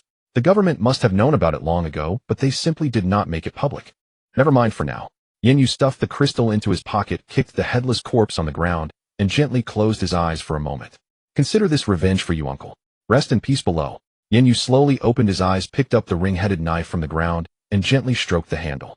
I will do my best to fulfill your wishes. After silently mourning for the uncle in his heart, Yan Yu began to head downstairs. He was already prepared to leave. He had exceeded his planned departure time by over a week and could not delay any longer. The off-road vehicle had long been stocked with supplies alongside the uncle.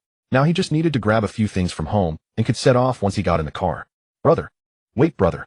Just as Yan Yu walked out of the building, he heard an urgent shout from behind. Turning around, he saw the couple from the building. Brother, you are an awakened, right? Thank you so much for saving us earlier. The man said excitedly to Yan Yu, both of them dirty and pale, clearly having not eaten enough for a long time. It's nothing. Yan Yu glanced at them and turned to leave. Brother, please don't go yet. Can you take us with you? We won't hold you back. The man hurriedly called out as Yan Yu was about to leave. Yan Yu ignored him and continued walking without looking back. Hey, why are you so rude? The woman suddenly shouted.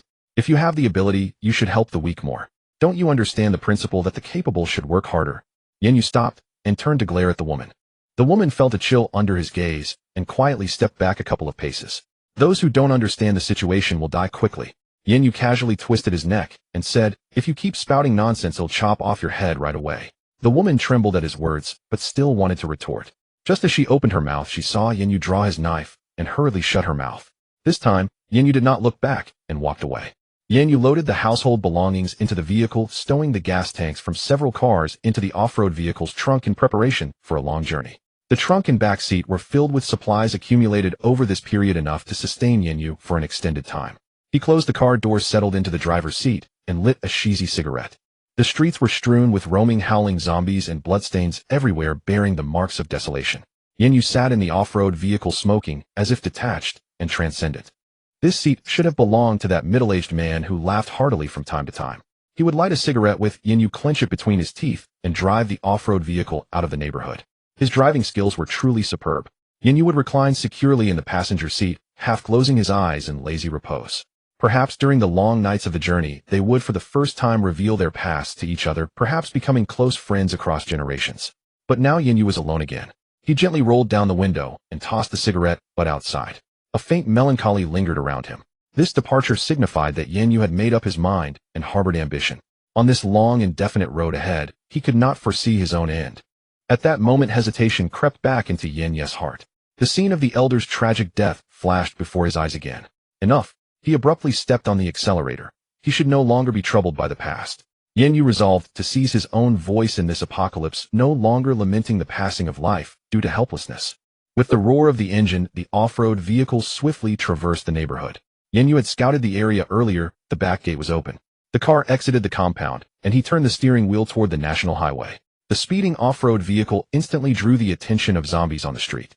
One grotesque, terrifying zombie after another emerged from all sorts of places, howling as they chased after the car, gradually coalescing into a small-scale horde. Among them, a few zombies appeared to have awakened, their speed noticeably faster than the others, though still no match for the off-road vehicle. However, the city streets were intricate, and for the moment, he couldn't shake off the pursuing zombies. The tank's full. Should be fine until I reach the highway. Yan Yu muttered to himself. The urban roads were tangled like a labyrinth, making it difficult to shake off these clinging leeches. Once on the highway, the zombies would be futile in their pursuit. Damn! A sudden, inexplicable perception surged into Yan Yu's mind. and he instinctively yanked the steering wheel to the left. Moments later, a zombie with a bizarre appearance appeared on the right side, its whole body seemingly scorched, its face covered in charred, rotting flesh. Thump.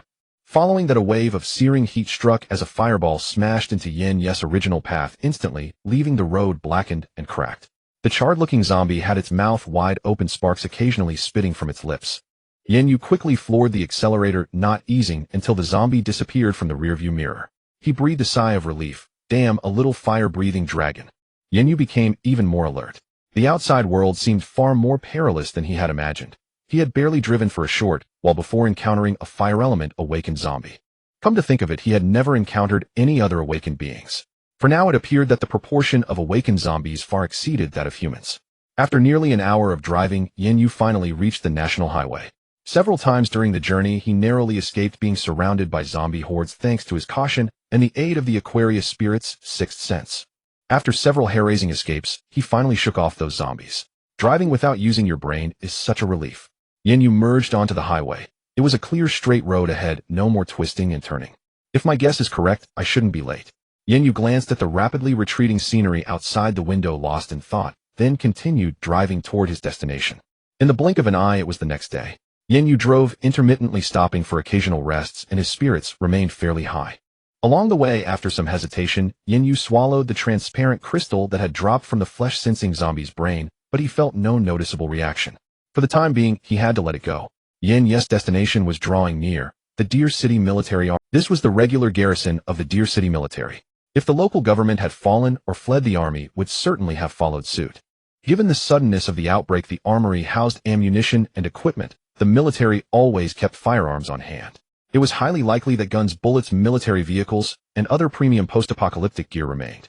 Here he could also verify his earlier speculations about the government situation. My. Yan Yu faintly spotted a few black dots ahead. As the distance closed, he saw about 7 or 8 men by the side of the national highway. A sense of unease crept over Yan Yu, and he gradually slowed down. Sure enough, on the road ahead, a route he had to take, someone had stretched an extremely thick steel cable. If he had tried to force his way through the steel cable, would have stopped him cold, or worse, his body might have been cut in two. Seeing Yan Yu stop the group of men, all walked over. The leading man carried a sizable chopping sword. He rapped heavily on Yan Yu's window, signaling him to. Yan Yu sized them up. They were clearly up to no good. Besides the leader's sword, the men behind him carried wrenches, steel rods, and other weapons. He closed his eyes, sensing no aura of an awakened. Yan Yu rolled down the window. What is it? Quit the bullshit. Get out. The impatient leader pointed the sword at Yan Yu and kicked the door twice. Yan Yu opened the door and stepped out. He stared at the man with a hint of amusement. What, robbing me? Bandits in the 21st century. You asking for death? Leave the car and keys and get the hell out. The man grabbed Yan Yu by the collar, veins bulging in his hand as he tried to hurl Yan Yu aside. After exerting all his strength, he found Yan Yu unmoved. Haven't eaten, weakling. You're dead. Enraged by the taunt, the man raised his large sword and swung it at Yan Yu's neck. Yan Yu sidestepped with ease, lightning fast, and clamped his hand around the man's throat. The man's face instantly turned the color of pig's liver, on the verge of suffocation. Seeing this, the others raised their weapons and struck at Yan Yu. Aquarius. Instantly, the phantom of the Aquarius spirit materialized behind Yan Yu, a lifelike pale blue wide-mouthed pitcher filled with water. At the same time, a curtain of water appeared in front of Yan Yu, blocking the men on the other side, unable to advance. Then the water screen transformed into concentrated jets of water that shot forth and slammed into the men. They all spat blood, their chests caved in with large holes before collapsing lifelessly to the ground. Yan Yu gently patted the Aquarius behind him. As time passed with his awakening, the phantom of the Aquarius was gradually becoming more solid, though Yan Yu had yet to understand what this implied. These men had intended to kill and rob. The killer killed, and turning their deaths were well-deserved. Yan Yu felt no pity for them. Yet, contrary to Yan Yu's earlier speculation that this remote area would have few survivors, he had encountered a group before even reaching the armory, and they had tried to rob him. Finally here. Don't disappoint me. Yan Yu parked the car, raised his head, and looked up at the stone plaque engraved with elegant characters reading Military Armory. The first thing that came into view was a sea of military green. The orderly green dominated the armory's color scheme. Many doors to areas resembling living quarters were wide open, with food wrappers, plastic bags, and other debris scattered all over the ground. It was clearly evident that there were signs of human habitation. However, the semicircular buildings all uniformly had their iron doors tightly sealed. The iron doors were locked tight, with visible white marks from strikes.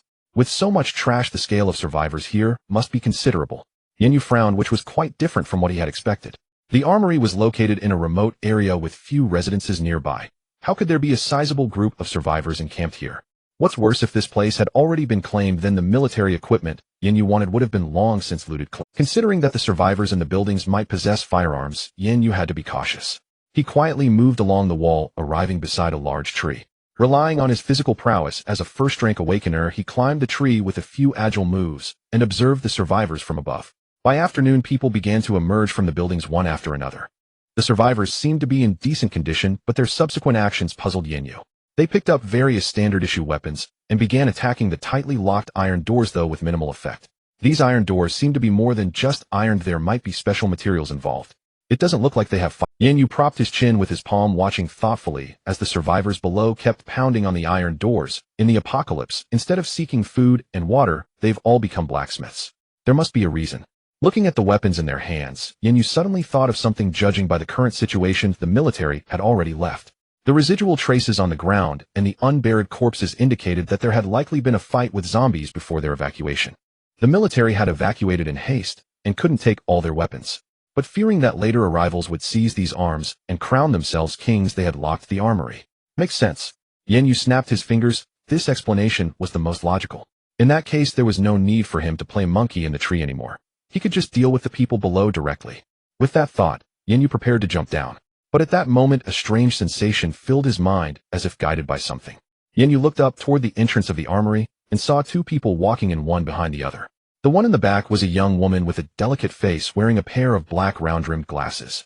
The woman was gentle and fair-skinned, her lips as warm and moist as fine jade. But what caught Yan Yu's attention was that she was an awakener, probably first rank, as well slightly inferior to him based on his perception. As for the man in front, he wore a white hoodie with a round cap and black sports pants. Despite being in the apocalypse, he had barely any bloodstains or dirt on him. His features were extremely handsome, with medium-length hair, sword-like eyebrows, bright eyes, and a straight nose. His lips were slightly thin, and his jawline was as sharp as if carved by a knife. This guy is almost as handsome as me. Yan Yu narrowed his phoenix-like eyes and stroked his own cheek with self-appreciation. If anyone else saw Yan Yu like this, they'd probably be itching to kick him off the tree. But back to business. This man in white actually triggered an unprecedented warning from Yan Yu's Aquarius star spirit's sixth sense. Yan Yu simply couldn't see through his awakening rank. What a dangerous person. Yan Yu dropped his playful monkey demeanor, his expression turning serious. This man was likely a second-rank awakener. Although Yan Yu hadn't yet experienced the difference between first and second rank, it was foreseeable that he was no match for now. The pair walked toward the survivors, and the woman stepped forward and said something in a low voice. But the survivors didn't show her any respect. Several bare-chested men leered with lustful eyes.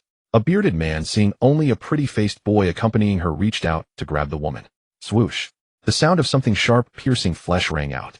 A sharp vine suddenly sprouted from the ground and stabbed directly into the bearded man's heart. The man was pierced by the vine, his body convulsing violently before he slumped over and went still. A wood element awakener. Yan Yu watched the scene with some surprise. The woman looked gentle, but her methods were decisive and swift, without any hesitation. Seeing the bearded man stabbed to death on the spot, the survivors fled in terror. A few young men rushed into a building, shouting as if to summon reinforcements. Yan Yu stared intently at the man in white. Right now he had his back to Yan Yu and hadn't spoken or made a move so far. Yan Yu hadn't been able to gauge his true capabilities. Just as Yan Yu's gaze was unabashedly sizing up the man's back, the man suddenly turned around, then looked up, his eyes locking directly onto the tree where Yan Yu was. He's got eyes on the back of his head. Yan Yu sensed trouble. He had been spotted. But he merely shifted to a nearby branch, not making any rash moves. Fortunately, the man in white only stared for a few seconds before turning back. Moments later, a middle-aged man and a young man walked out of the building. Yan Yu sensed them briefly. Both were first-rank awakeners, with the middle-aged one being stronger. Friend, had enough of the show. Come on down. A voice like an oriole's song came from below. The woman adjusted her glasses and looked up at the tree. Now it was inconvenient to keep hiding. Yan Yu stepped down from the tree trunk and stood still, watching the confrontation before him. Little girl, your demands are too overbearing. We cannot agree. The middle-aged man clenched his fists and said in a low voice, either leave or submit. They'll give you one last chance to choose. The woman remained unhurried, and the ground suddenly began to shift, as if something was about to burst forth. You're just a first-rank awakener. Do you really think we're afraid of you? The young man could no longer tolerate the woman's arrogant attitude. With a swift step, he swung his fist at her. Seeing this, the middle-aged man quickly followed, attacking the woman from left and right. Both of them are physical-type awakeners. Yan Yu nodded slightly. He sensed that the middle-aged man had considerable strength and might force the man in white to act. Humph. The woman let out a light snort, and a dense mass of vines sprouted in front of her, forming a vine net. The two men's fists struck the net with force, but only managed to tear a small hole. Then several vines sprang up around the two men, stabbing toward their hearts and heads. They blocked with their fists, momentarily thrown into disarray. "Wang Song, come here," the middle-aged man shouted. The young man responded and moved over. Back to back, the moment the vines sprouted again, the middle-aged man burst out of the encirclement. The young man was left to defend alone, though not in immediate danger of death. Meanwhile, the middle-aged man, free from entanglement, charged straight at the woman like a runaway horse. The woman tried to summon another vine net, but the few vines that appeared immediately retracted. She was exhausted. The man's dark fist grew larger in her vision. Smack! The man in white blocked in front of the woman and caught the middle-aged man's punch. His eyes blazed as if lightning flickered within them. Anything else to say? The man in white slightly parted his lips, looking down at the two men lying on the ground. Yan Yu's heart gradually sank. Intuition told Yan Yu that this man was not a physical awakener, yet he had just subdued two first-tier physical awakeners, with sheer physical prowess, his strength unfathomable. This man in white had likely awakened earlier than himself. The middle-aged man on the ground staggered to his feet, then knelt on one knee and clasped his fists. "Master, I am willing to follow you." Hearing this, the young man, named Wang Song, widened his eyes. "Uncle Li, how can you be so spineless?" Uncle Li quickly gave Wang Song a look, signaling him to stop. Wang Song, however, was a hot-headed youth. He craned his neck, ready to argue further. Seeing this, the man in white slowly stepped forward, and Uncle Li hastily moved aside. Strength disparity makes pride useless. A wise bird chooses its perch. Following me won't do you injustice, will it? The man in white lightly patted Wang Song's face, ignoring his defiant expression, then turned to Yan Yu and said, "Friend, what about you?" As soon as the words fell, Yan Yu felt a wave of pressure, as if something had locked onto him. Yan Yu lifted his head slightly, his expression calm. "Your skills are profound, but I have no such intention. I'll take my leave." With that, the Aquarius star spirit slowly emerged behind Yan Yu, accompanied by a star array. This was a transformation Yan Yu had discovered a few days earlier. He could actively condense a star array behind the Aquarius star spirit, maximizing the star spirit's power. The moment the Aquarius star spirit appeared, the strange feeling of being locked onto vanished. "Oh." The man in white looked at the Aquarius star spirit behind Yan Yu in surprise, then stepped forward and extended his hand under Yan Yu's wary gaze. "In that case, let's be friends. My name is Su Buqin." Yan Yu thought for a moment, then extended his own hand, gently shaking Su Buqin's hand up and down a few times. Yan Yu. Seeing this, the others gathered around. Uncle Li pulled the reluctant Wang Song over and said, "Master, I am Li Jian, and this lad is Wang Song." Su Buqin glanced at them and nodded slightly. Then he turned to Yan Yu, interested in cooperating. "Let's hear it." Yan Yu casually withdrew his hand. "Follow me." Su Buqin turned and walked into a building. The woman also nodded to Yan Yu and said, "Hello, my name is Yi Chi." Then she signaled for Uncle Li and Wang Song to stay. Yan Yu hesitated briefly before following. Inside was a spacious living room. Su Buqin sat on the sofa while Yi Chi stood beside it, gesturing for Yan Yu to take a seat. "Old Su, were you a transmigrated prince? In this world you're still so damn cocky," Yan Yu said casually, as if they were old friends, and plopped down unceremoniously. "Heh." Su Buqin chuckled casually, picking up a string of beads to toy with, ill cut to the chase. "Help me take Deer City." "Oh." Yan Yu raised an eyebrow at Su Buqin. "You want to declare yourself king?" "Naturally." Yan Yu stared at Su Buqin with interest, fingers continuously rubbing the stray hair on his forehead. "I don't care what your confidence is based on. But what do I get for helping you?" Su Buqin placed the beads on the coffee table. "I like talking to people like you. I can offer quite a lot depending on what you like." Su Buqin's eyes seemed filled with boundless confidence. "If you're willing to stay, I can give you a county. If you have no interest in territory, I can give you the government's internal information about the apocalypse, as well as the friendship of Deer City's future base." This time, Yan Yu was somewhat surprised. "Are you with the government?" Su Buqin just shook his head no. Then he added, "What do you say? Let me be clear, the guarantee of my promises may only be my credibility. After all, signing a contract is useless now, isn't it?" Having said that, Su Buqin stared at Yan Yu's face. He knew this cooperative reward would make the other hesitate. If the other rejected it, he would have to think carefully about his way of dealing with him in the future. Deal. This time it was Su Buqin's turn to be surprised so readily. Yan Yu straightened his back, slightly leaned into the sofa, and propped his hands behind his head. He remembered his first encounter with the old man. "I'm a good judge of people." Yan Yu grinned, just like the old man had. Then Yan Yu and Su Buqin talked a lot, each probing the other. But both were clever and held something back. Yan Yu learned that Su Buqin had awakened the thunder element, while Su Buqin learned that Yan Yu was not a water element awakener, but a mysterious type.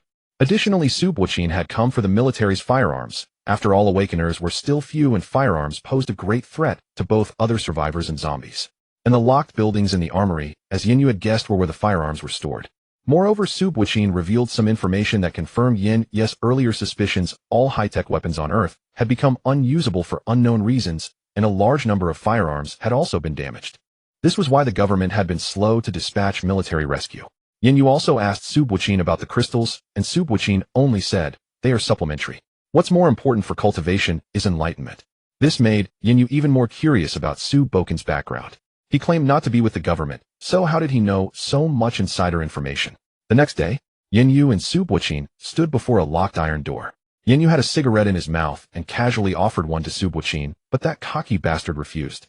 "Even with heavy damage, there's a large stock of firearms and ammunition. What we can still use is plenty." Yan Yu took a deep drag of his beloved cheesy cigarette and slowly exhaled smoke. This is the only place in Deer City with a large stock of firearms. Taking them puts us ahead of others," Su Buqin said slowly. Yan Yu shrugged. "Let's begin, Your Highness." As soon as he spoke, the Aquarius star spirit suddenly appeared behind Yan Yu. Su Buqin also watched with curiosity. Then a concentrated torrent of water surged in Yan Yu's palm. He thrust his hand forward, and the nearby Uncle Lee and others felt like a lone boat adrift in raging waves. Boom! Yan Yu's torrent slammed violently into the iron door. After this period, Yan Yu had grown more familiar with the Aquarius star spirit and advanced in his realm. One torrent no longer exhausted him. Seeing this, Su Buqin focused his mind. With a flicker in his eyes, an immensely thick bolt of lightning descended from the sky and struck the same spot as the torrent. The combination of raging waves and lightning produced immense power. In the blink of an eye, the iron door exploded with a bang. Yan Yu quietly wiped a few drops of cold sweat from his forehead. Su Buqin's strength was truly terrifying. The thunder element was an extremely destructive rare element. If he were to fight Su Buqin, now he would likely be outmatched. In the following time, the two blasted open several other iron doors using the same method. During this time, Su Buqin silently raised his estimation of Yan Yu. Yan Yu's torrent had considerable destructive power, and he could cast it repeatedly without tiring. To achieve this as a first-tier awakener was no small feat. Later they tested the firearms left in the warehouse one by one. The damage rate was even higher than they had imagined. Out of several thousand guns, only a little over 30 were usable. On the bright side, at least ammunition wasn't a concern. As the one who had broken open the iron doors, Yan Yu naturally helped himself to a Type 95 rifle and a Type 92 pistol. Both weapons used 5.8mm ammunition, and since there was plenty, Yan Yu loaded 3 crates. He also picked a military vehicle in good condition and transferred all his supplies and ammunition from the off-road vehicle. Nice stuff. Yan Yu toyed with the Type 92 pistol in his hand. What man hadn't fantasized about guns? He jumped out of the vehicle and walked toward the building where Su Buqin was. The night was slightly cool. "What's the next step?" Yan Yu asked, eating a can of beef he had brought from his car, slurping noisily, his words somewhat muffled as he addressed Su Buqin, who was sitting on the sofa ahead. "You sure are comfortable," Su Buqin remarked, glancing at Yan Yu, who was eating heartily, then replied, "There's a villa district west of Luqing. The best place in the entire city to set up a base." "A villa district?" Yan Yu looked up, tipping the can to pour the remaining beef into his mouth. "That's a good spot. When do we leave?" "Tomorrow morning." The sun seemed somewhat listless, barely emitting a few beams of light. The weather was exceptionally cool and overcast today. The group drove along the national highway feeling unusually refreshed. 3 military vehicles were traveling on the national highway toward the western villa district. One carried Yan Yu, another held Su Buqin and Yi Qi, the last carried Uncle Li Wang's Song and several capable subordinates they had brought along. Driving is exhausting.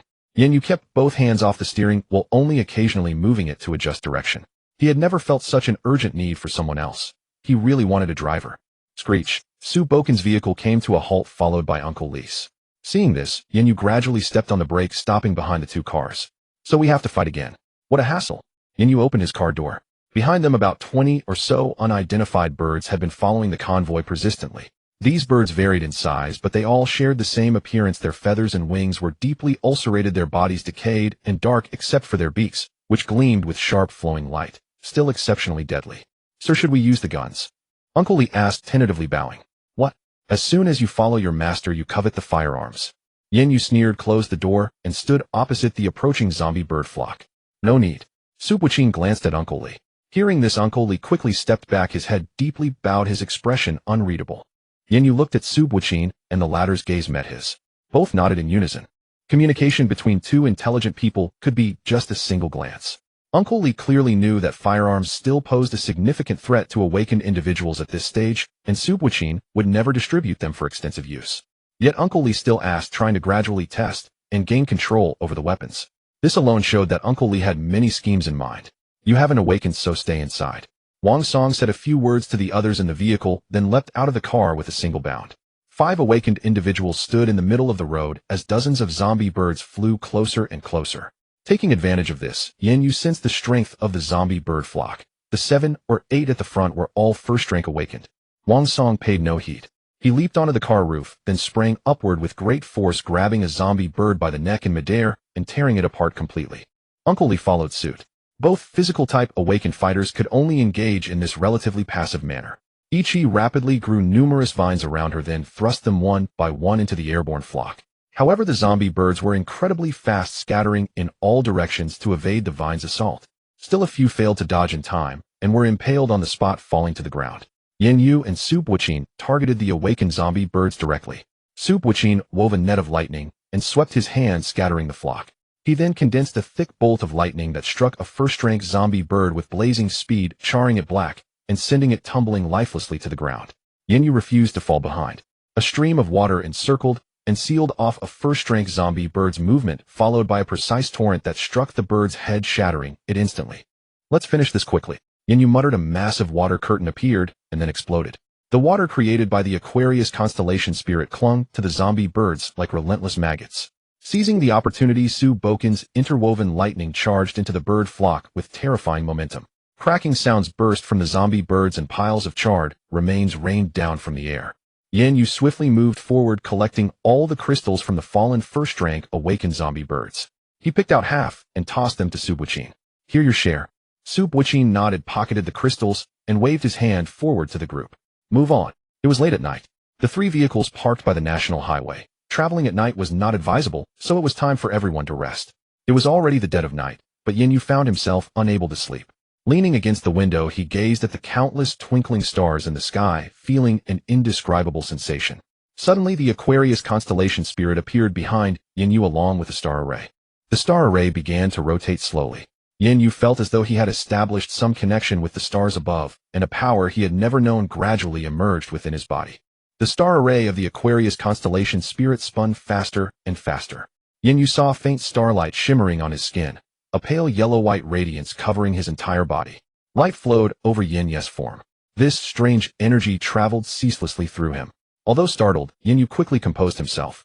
He gently closed his eyes, sensing a yellow-white orb of light circulating within his body. He could be certain that this yellow-white orb was closely connected to his Aquarius constellation spirit.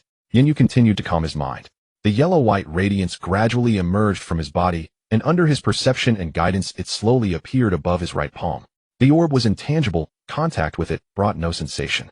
Yet Yan Yu could feel the terrifying energy contained within, energy that even made his own heart tremble. At this, Yan Yu formed a bold conjecture. Just as he was about to place the orb over his Aquarius constellation spirit, the orb vanished abruptly along with the light on his body. After the orb disappeared, the Aquarius constellation spirit and its array, which had appeared on their own, gradually faded away. Yan Yu stared blankly at his palm, and then looked up again to sense the stars. He tried several times, but that wondrous orb of light did not reappear. "It came from the stars' light upon my body." Yan Yu gazed with blurred eyes at the star-filled night above. The sky was as dark as ink, yet countless lights twinkled within it. For some reason, Yan Yu truly felt this was the most beautiful sight in the world. "They'll call it Star Source," he said, naming the yellow-white orb of light. He knew that this power was intimately linked to his Aquarius constellation spirit, and he would inevitably meet it again. Yan Yu rested his head on his hands, leaning against the car window, and unknowingly drifted off to sleep. The next day, the group traveled with all possible speed. Although they encountered trouble along the way, most of it could be avoided thanks to the speed and defensive capabilities of the military vehicles. When there was truly no way to evade, awakened individuals like Yan Yu and Subwichin would step in to handle the situation. After 2 days and 1 night of arduous travel, they finally arrived at the Western Villa District in the afternoon. The afterglow of the setting sun was intoxicating. Golden streams lazily hung at the horizon, scattering patches of brilliance over the Villa District. Within the Villa District, lush greenery flourished. The clean pebbled paths were spacious and exquisite, with rows of villas standing tall, backed by the mountain forest and facing south. It was indeed an excellent habitat. "This place is remote, hardly any zombies in sight," Yan Yu said, rolling down the car window and blowing out smoke. I won't be your thug here, so you handle it on your own. Yan Yu turned the car around and drove straight north. Sir, this. Ichi furrowed her brows, opening her mouth, as if to say something. Su Bacon's expression remained unchanged. He understood some of Yan Yu's thoughts. However, the western villa district was indeed sparsely populated, and Yan Yu's temporary departure would not cause any significant harm. Let him be. Su Bacon's lips parted slightly as he uttered the words indifferently. Then he walked on his own into the villa district with Ichi and the others quickly following. At that moment, Yan Yu was driving the military vehicle toward the mountain forest north of the villa district. In truth, his reason for declining to participate in the villa district's recapture was simple. It lacked challenge and involved too much hassle. Whether powerful awakened beings or formidable zombies and mutated beasts, their emergence required a certain population base. In such a sparsely populated villa district without any special terrain, the probability of encountering a strong creature was extremely low. Moreover, since Su Baichin had declared this place as a base, there would surely be a multitude of tedious tasks awaiting. In truth, Yan Yu did not wish to avoid dominating the new era. Rather, his foundation was too shallow, and such endeavors were unwise at present.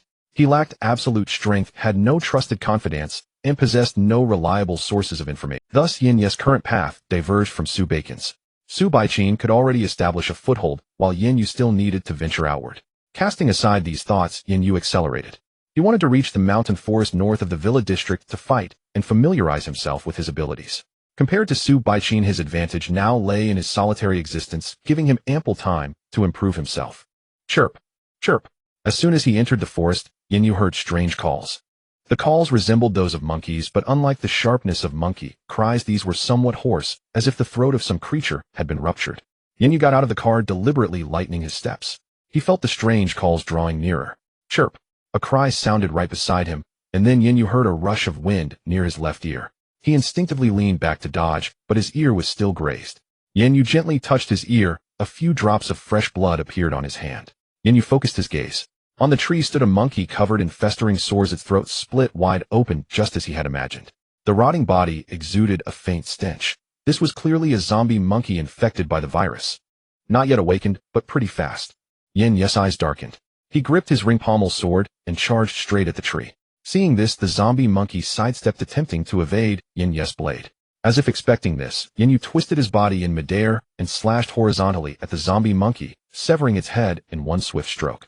Yan Yu landed and casually shook his shoulders. But from elsewhere, an unceasing chorus of monkey cries. Yan Yu looked up. The dense branches were filled with countless thin dark figures, all leaping from limb to limb, converging toward him. So many. Yan Yu was somewhat surprised, then turned and ran deeper into the mountains, a strange excitement surging in his heart. This might be the best training. He would eliminate all these pesky monkeys in the forest. Let's have some fun, little monkeys. Yan Yu sprinted through the woods, occasionally using trees and rocks for momentum, his speed no less than that of the zombie monkeys. However, the few monkeys at the forefront had already awakened, moving through the forest as if in their element. Half an hour had passed, and Yan Yu was still being closely pursued. Seeing that the awakened zombie monkeys had separated from the main troop, Yan Yu stopped and turned around, watching several dark figures leaping through the trees toward him. The Aquarius star spirit slowly materialized behind Yan Yu, and his entire body gradually became enveloped in a layer of flowing water. This was a method he had never developed before. Since the night he had comprehended the star source, Yan Yu's mastery over the Aquarius star spirit had grown increasingly refined. Come on. With a step, Yan Yu lunged forward in a series of swift strides, the sound of surging water accompanying him. Concentrating torrent in his palm, he charged straight at a first-stage zombie monkey on the side. Seeing the fierce onslaught, the zombie monkey immediately tried to leap sideways using a tree. But Yan Yu would not give it that chance. Several streams of water blocked its escape routes, and the torrent in his hand struck the monkey's head squarely. Chirp. With a scream, the zombie monkey's head burst open, and its blood-gushing corpse hung from a tree. Seeing this, the leading zombie monkey let out an unbroken angry roar, then charged at Yan Yu again with all that screeching is annoying. Yan Yu felt that the chattering cries were these monkeys' strongest weapon. It seemed a monkey had taken residence in his ear. To restore peace to his ears, Yan Yu decided to finish this quickly. He crouched low, then shot forward like an arrow released from a bow, heading straight for the leading zombie monkey. At the moment of impact, he stomped his feet, manifesting water beneath them, and suddenly used the momentum to sidestep. The monkey behind him suffered the blow, never anticipating Yan Yu's maneuver. Yan Yu, facing the terrified zombie monkey, did not hesitate. His hand, saturated with water elements, pierced through its heart, instantly snuffing out its life. After claiming another first-stage zombie monkey's life, Yan Yu casually flicked the blood from his hand, as if he held them in no regard. The leading zombie monkey was enraged. It flailed and hopped about, but did not attack again. If you don't dare fight, why all the hopping? Yan Yu was not about to indulge this beast. Before the zombie monkey's incredulous gaze, he dashed before it and delivered a resounding slap across its face. Then he grabbed it and pummeled its face with a continuous barrage of punches, spattering rotten, stinking blood. Seeing this, Yan Yu kicked the zombie monkey's heart. The monkey flew backward, its heart shattered in midair, losing its life. Only one remained, but it had lost all will to fight and fled with a panicked screech. Yan Yu did not pursue. He withdrew the Aquarius star spirit into his body, pulled out a cigarette from his pocket, and lit it, muttering to himself. Within the same stage, there's no further subdivision, but I'm stronger than I was at the armory. Talking to himself, Yan Yu reflected that even within the same stage there could be considerable gaps in strength, just as he had clearly dominated in the On vs 4 earlier. I feel I'm not far from the second stage. Yan Yu murmured softly. This was not mere speculation. Earlier the government broadcast had stated that ascending to a higher stage would bring a distinct sense of perception. Yan Yu now felt a mysterious force nearly accumulated to the brim. If a finer classification existed, he might be called a peak, first stage awakened being. It's getting dark, I need to find a place. Yan Yu dusted off his clothes, preparing to find a cave or similar shelter for the night. However, a sudden grunting sound came from the nearby bushes. Following that, a creature with a pair of sharp tusks and a foul gaping maw emerged, its hideous face swaying as it came into Yan Yu's view. It was unmistakably a wild boar. Yan Yu gazed at the enormous wild boar before him, which truly resembled the demonic Zhu Wuning from a corrupted version of Journey to the West. Its visage was hideous and fierce, clearly not a creature to be trifled with. Beiji, we are strangers, do not be rash, Yan Yu said with a wry smile. The undead boar before him was only at the first rank, but it was far stronger than those few monkeys, even rivaling Yan Yu himself. Yet it was not so much fear as reluctance. The day was fading, and prolonging the fight was unwise. A low grunt escaped the boar as its hind hooves began to rhythmically scrape the ground, a clear prelude to its charge. Seeing this, Yan Yu scrambled up a tree with both hands and feet. In an instant the boar charged straight forward, crashing heavily into the tree, where Yan Yu perched, snapping it with a resounding crack. Realizing the boar's ferocity, Yan Yu seized the moment as the tree fell to leap onto another. He repeated this several times quickly, leaving the boar far behind. These zombified animals are truly fierce, but so far I've only encountered beasts with awakened physical forms, Yan Yu muttered as he leaped between the trees, searching for a place to spend the night. Just as the last sliver of the sun vanished beyond the horizon, Yan Yu finally discovered a small natural cave and slipped inside without hesitation. He gathered some firewood from the surroundings, pulled out a lighter from his pocket, and lit a fire. The dancing flames immediately dispelled the sense of danger that the night brought. No signs of any creature having lived here. This place must be unclaimed. Yan Yu examined the cave carefully by the firelight before finally relaxing.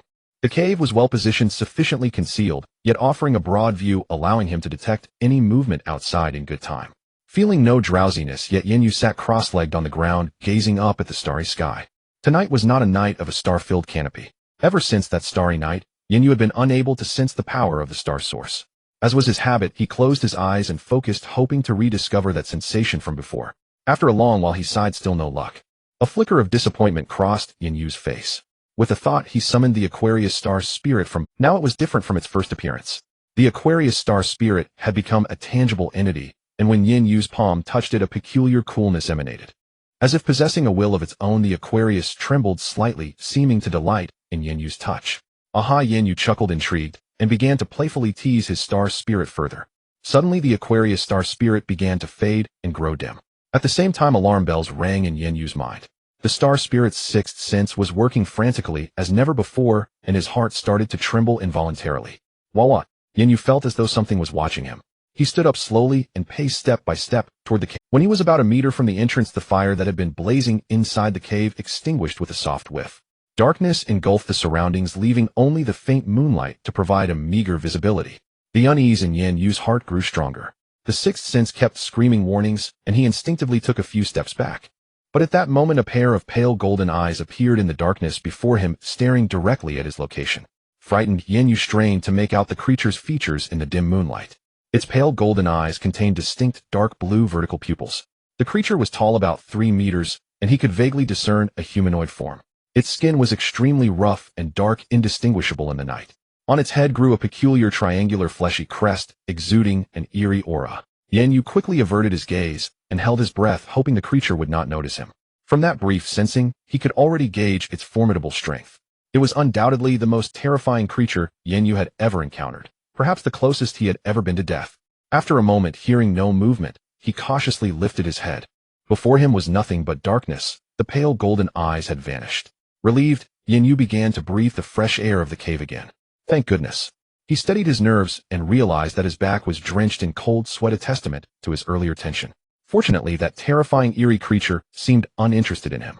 Just as Yan Yu was about to turn back, he saw on the ground beneath him a huge humanoid shadow that had appeared without warning. The eerie discomfort behind him sent his nerves on edge. He tentatively turned his head. A scaly, three-fingered hand was descending through the air, about to land on his shoulder in the next second. With a resounding boom, a turbulent spell fired from his palm struck blindly behind him. Without a moment's hesitation, Yan Yu sprinted toward the cave entrance with all the speed he could muster. In the blink of an eye, he burst out of the cave and dashed into the forest beyond. Despite his desperate flight, the sound of unhurried footsteps continued behind him. It was as if the creature was leisurely strolling on its huge two-toed feet. Yan Yu never dared to stop. The Aquarius star array spun at full speed as he fled for his life through the woods. Half an hour passed. Yan Yu's strength gave out under such intense exertion. He slumped helplessly against a large tree, closing his eyes as if resigned to his fate. He had awakened a mysterious star spirit power, yet before he could even leave this small deer city, he was about to perish here. Perhaps heaven showed no mercy. He had done all he could, and the rest was left to fate. After a long while, the mysterious creature still did not appear before him. But the clear periodic footsteps from the surroundings told him it was still nearby. It's toying with me.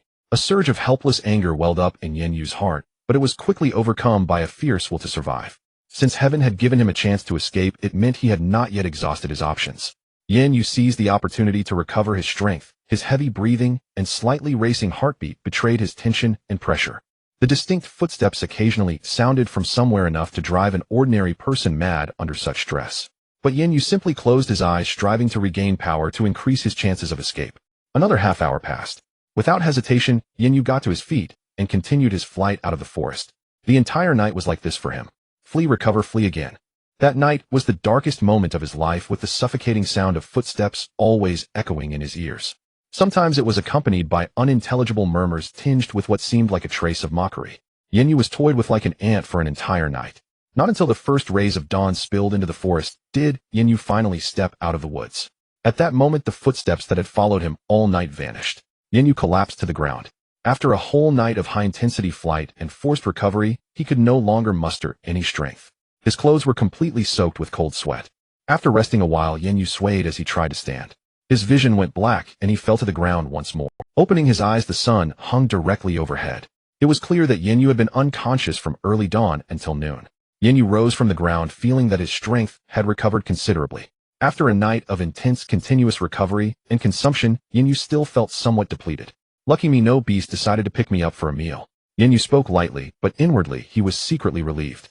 To have been unconscious for an entire morning in such a dangerous area without encountering any peril was truly fortunate. Relying on his memory, Yan Yu slowly groped his way toward where he had parked his vehicle. Leaving the forest, the area became sparsely populated, and he encountered neither zombies nor beasts along the way. After some time, Yan Yu successfully found his military vehicle. The moment he sat down in the car, he finally felt completely at ease. Without lingering, Yan Yu made a turn and drove toward the villa district. In one night, barring accidents, Subwachin should have secured control over the entire villa area. He hadn't planned on returning yet, but the forest was now utterly off limits, so he had no choice but to head back first. Western Villa District. Master, all survivors in the Villa District have been incorporated. We have also obtained the generators you requested, but the current power output is only enough to supply one villa. Inside a villa, Subwachin leaned back on the sofa while Ichi stood respectfully beside him, reporting the current situation. Surprisingly, the young physical awakener Wang Song was also standing nearby. Then supply this villa first. Subwachin nodded. This villa was his personal choice, its location being the most superior. Understood. There are far more survivors here than we anticipated, even 5 awakeners. Ichi, she hadn't expected that such a remote place would produce 5 awakeners. As time goes on, awakening will become easier, and the proportion of awakeners will increase. Subwachin merely brushed his sleeve lightly. The later one awakened, the more they lost the initiative, it would be difficult to achieve greatness. There might be a few exceptionally gifted individuals, but they were scarce. Wang Song, bring those 5 here. Subwachin's lips parted slightly. Yes. Wang Song cupped his hands and withdrew. Ichi clasped her hands and secretly observed Subwachin. This man was so mysterious and powerful. Even the formerly unruly Wang Song had submitted to him in just one night. The end of the world was descending, but a new era was also about to begin. Finding a worthy master was the only way to secure a place to live and stand at the peak. With a creak, the heavy door opened. The 5 awakeners from the villa district, 3 men and 2 women, stood in a line before the sofa. Although they were awakeners, they had only just awakened. The strongest among them was barely on par with Wang Song.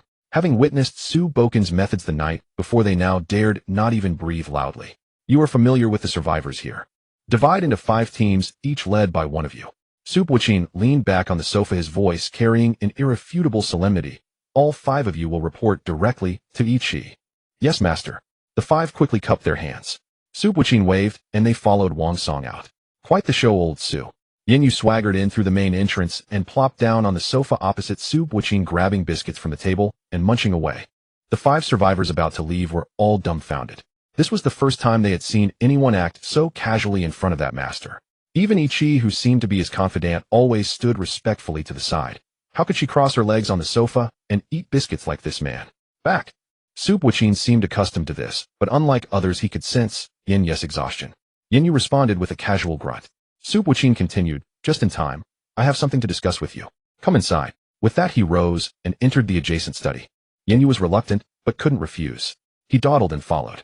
So, dividing people into 5 teams. What's your next target? Yan Yu sat down heavily, ignoring Su Boken's slightly furrowed brow as he lit a cigarette at his leisure. Hearing Yan Yu's words, Su Boqin nodded. A few kilometers from here, there's a cluster of granaries. If we secure that, this base will finally be stable. Su Boqin enjoyed conversing with Yan Yu, and Yan Yu felt the same. Both were intelligent enough to easily grasp each other's meaning. A granary cluster. 1.5 months into the apocalypse, less than a tenth of the food is probably edible. Yan Yu was somewhat puzzled. Su Boqin couldn't be unaware of this. Su Boqin nodded again. That's correct. But that granary cluster has a large number of generators and stores vast quantities of crop seeds. Moreover, the cluster is enormous. Even the remaining 1/10 of current food supplies can alleviate our urgent needs. Yan Yu rested his hands behind his head, eyes half closed. I see. Then that granary cluster is indeed the best target right now. Any advanced team. I've already sent an awakener leading a team. It's not far. If they don't return by this time tomorrow, they're as good as dead. Su Boqin continued. Then we wait. Yan Yu's half-closed eyes were almost shut. Yawning, Yan Yu stood up. Get someone to arrange a room for me. I'm dead tired. Su Boqin nodded and called Ichi to take Yan Yu to an empty room. He didn't ask Yan Yu what he had done last night. Their relationship hadn't reached that level. Besides, everyone had their own secrets, including himself. The next day at noon, the advanced team Su Boqin had sent out failed to return. Very bad. This means the granary cluster harbors a force that could prevent 1 awakener and over a dozen men from even escaping. Yan Yu leaned against his military vehicle. Despite his words, his tone betrayed no hint of worry. Just a newly awakened first-rank awakener and some ordinary people. Let's move out. Su Boqin gave the order. Yan Yu shrugged, indifferently got into his car and followed Su Boken's military vehicle. Behind them, 4 or 5 vehicles followed. A convoy thus drove majestically toward the granary cluster a few kilometers away. Though Yan Yu's tone was light, a faint sense of danger lingered in his mind. This trip to the granary cluster would not be simple. Well, the unknown makes it interesting. Yan Yu chuckled softly, casually lit a cigarette, and hummed a poem with pleasure. Zhao guessed with rough silk headband, Wu hook with frost and snow bright. Silver saddle shines on white horse, swift and fast like a shooting star. Halfway through the journey, it was just noon. The convoy stopped by the roadside for a short rest. Yan Yu turned his head, noticing that the food in the back seat had almost been consumed. Since the journey was smooth, he decided to make Su Boqin cough up some supplies for himself. With no other choice, Yan Yu opened the trunk where the food was enough for him to last another 2 weeks. He casually pulled out a box of canned goods and returned to the car to enjoy his meal. The survivors from the former villa area looked over with envy and jealousy. Compared to Yan Yu, what they were eating was hardly worth mentioning, resembling scraps pulled from a garbage heap. Some people even secretly eyed Yan Yu's trunk, their minds racing. Just take a look. I advise you not to have any other thoughts. Uncle Li cast a glance at the restless crowd. Although these people were supposed to be managed by Ichi was Su Boken's trusted aide accompanying him daily, so the actual manager became Uncle Li. Though Uncle Li was not entirely pure of heart, he was at least strong enough to keep them in check. Brother Li, I've been meaning to ask. Who is this person? He seems rather laid back. Is he strong? A somewhat dissatisfied awakened one bit into his compressed biscuit, feeling as though his throat was about to dry out. Uncle Li habitually patted his pocket, only to remember that his cigarettes were long gone, then spoke with a tone of dissatisfaction. Why ask so much? Just know that aside from Master Su, no one here can match him. Hearing Uncle Li's words, the remaining crowd gasped in surprise, obediently nibbling on their own scraps, suppressing their inappropriate thoughts. Yan Yu also noticed the commotion over there, casting a casual glance without paying much attention. In reality, it was as such, or whether one called it the apocalypse or a new era, those who adapted earlier could seize opportunities and go further. If one still complained about fate and envied others, they were destined to be eliminated. Why should Yan Yu concern himself with those who were about to perish? After a brief rest, the convoy set off once more. Yan Yu requested someone from Subwachin to drive for him, as the vague sense of crisis in his mind grew stronger with the shortening distance. He needed to rest well and face the unknown dangers of the granary with his best state. Around 4 in the afternoon, the convoy arrived at the granary. As Subwachin had said, the scale here was quite large. While there weren't many buildings, just over 10, the granaries were enormous, indicating a considerable amount of food storage. The warehouse walls were a yellow-brown color with semicircular roofs. Several vehicles were scattered around, all large trucks used for transporting food. The distance between the granaries was small, so the entire granary area was not vast. However, it seemed different from what everyone had imagined. It was so quiet. Yan Yu got out of the car and looked at the surprisingly clean granary area. Besides some dried bloodstains on the ground, there was nothing amiss. There were no wandering zombies or howling beasts, not even a single corpse.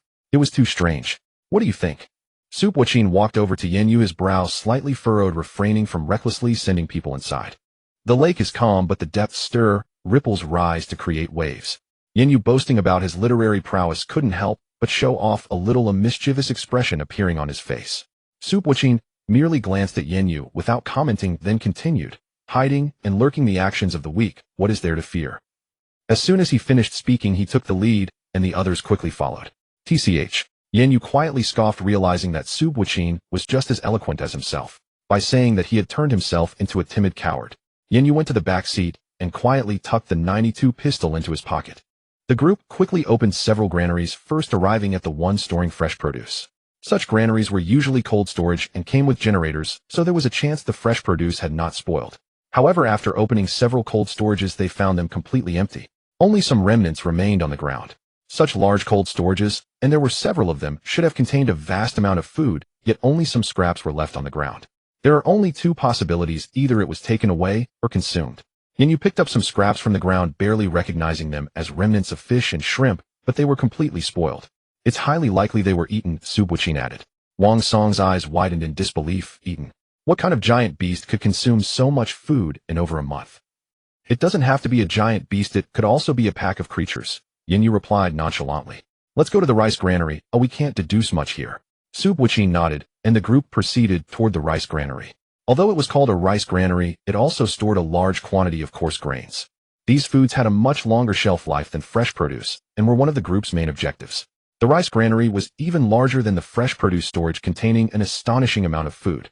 With a mixture of apprehension, the group opened each rice granary, finding traces of consumption by creatures, but most of the food remained intact. There are footprints. Ichi suddenly pointed at a certain spot, where dark footprints were visible on the nearby pile of rice. At that moment, a large black rat emerged from the rice pile.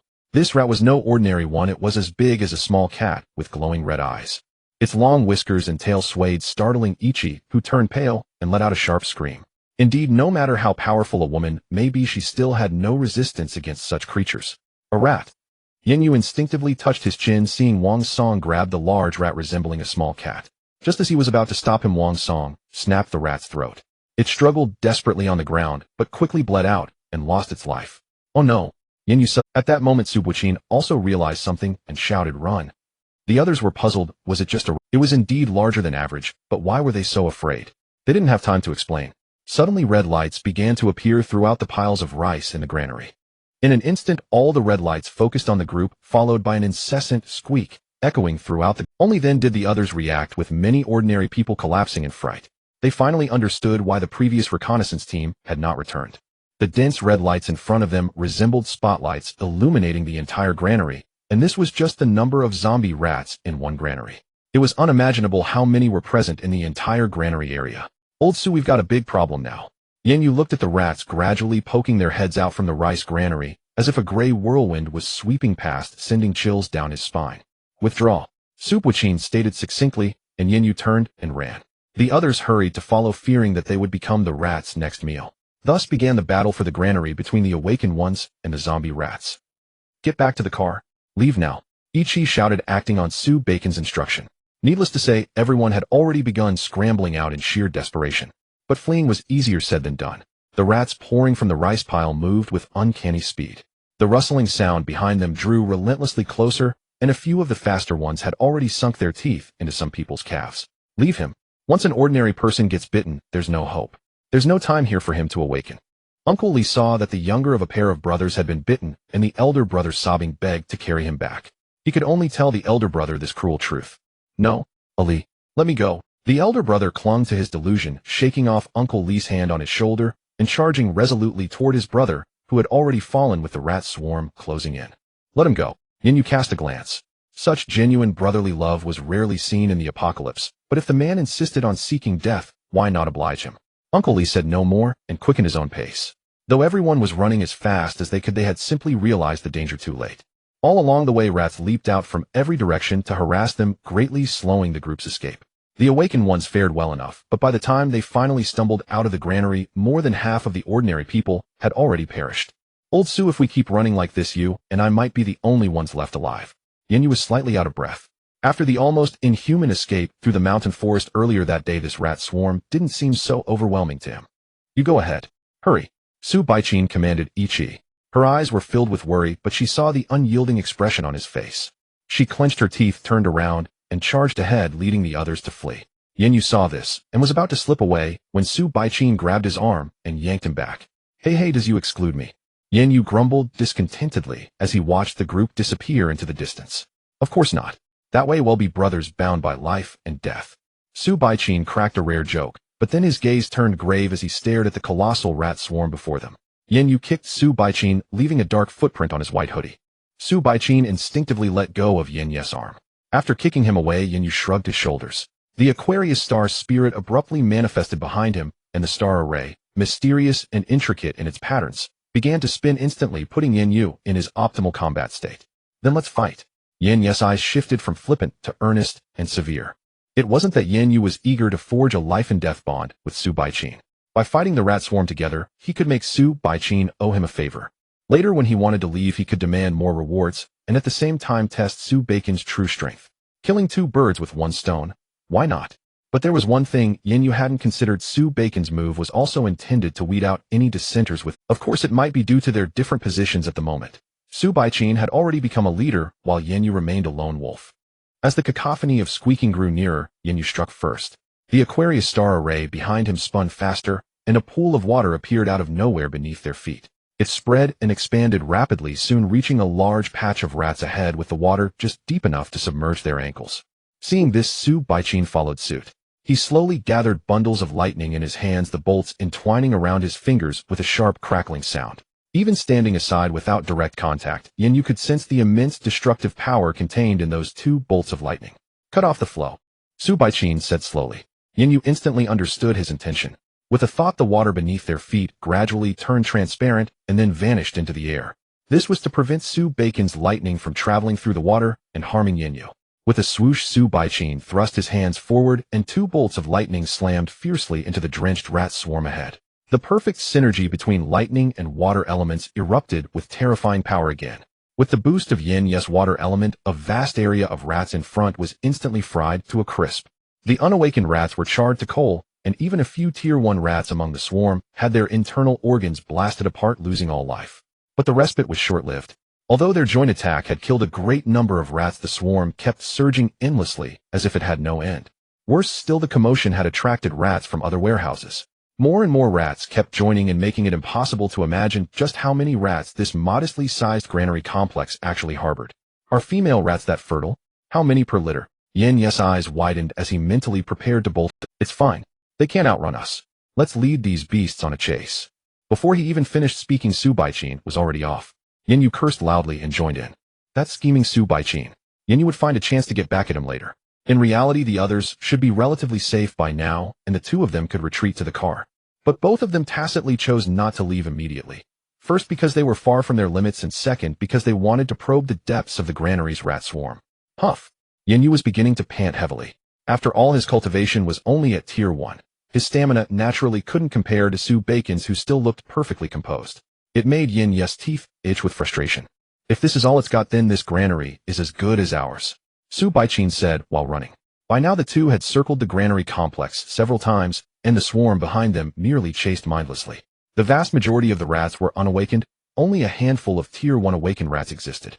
Although the duo were being chased, they were actually in control, having already killed off nearly half of the rats while running and fighting. Is that so? Yan Yu frowned. From what he could see, even though they couldn't confront the swarm heat and using this Atandran tactic, wiping out all the rats was just a matter of time. Then what about that faint sixth sense he had felt before coming? Was it only this much? Or had he been overthinking it?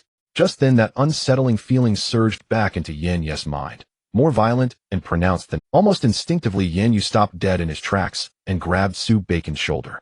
Stop! Yan Yu stared gravely ahead at a particular granary. That enormous granary began to tremble slowly as if thousands of troops were galloping inside, about to burst out of its cage. Su Baiqin looked at Yan Yu in confusion at first, then also sensed the abnormality ahead. He immediately faced the granary on full alert, lightning already coalescing in his hands. Under their tense gazes, the granary's door was blasted open with a thunderous crash. The first thing that met their eyes was a stream of rats emerging one after another, but unlike before, these rats carried over 20 larger ones on their backs, all of which were first-order awakened rats. Among them stood a colossal rat king the size of a young calf. Its eyes were bloodshot, and beneath its long whiskers gaped an exaggerated bloody maw with tiny maggots crawling in and out of its rotting lips. Its chilling front teeth seemed capable of biting through steel plates. The Rat King's body was bloated and massive, forming a stark contrast with the timid small rats they had once known. "This is a damn cow," Yan Yu muttered with his mouth slightly agape, expressing his shock. Su Baiqin was equally stunned.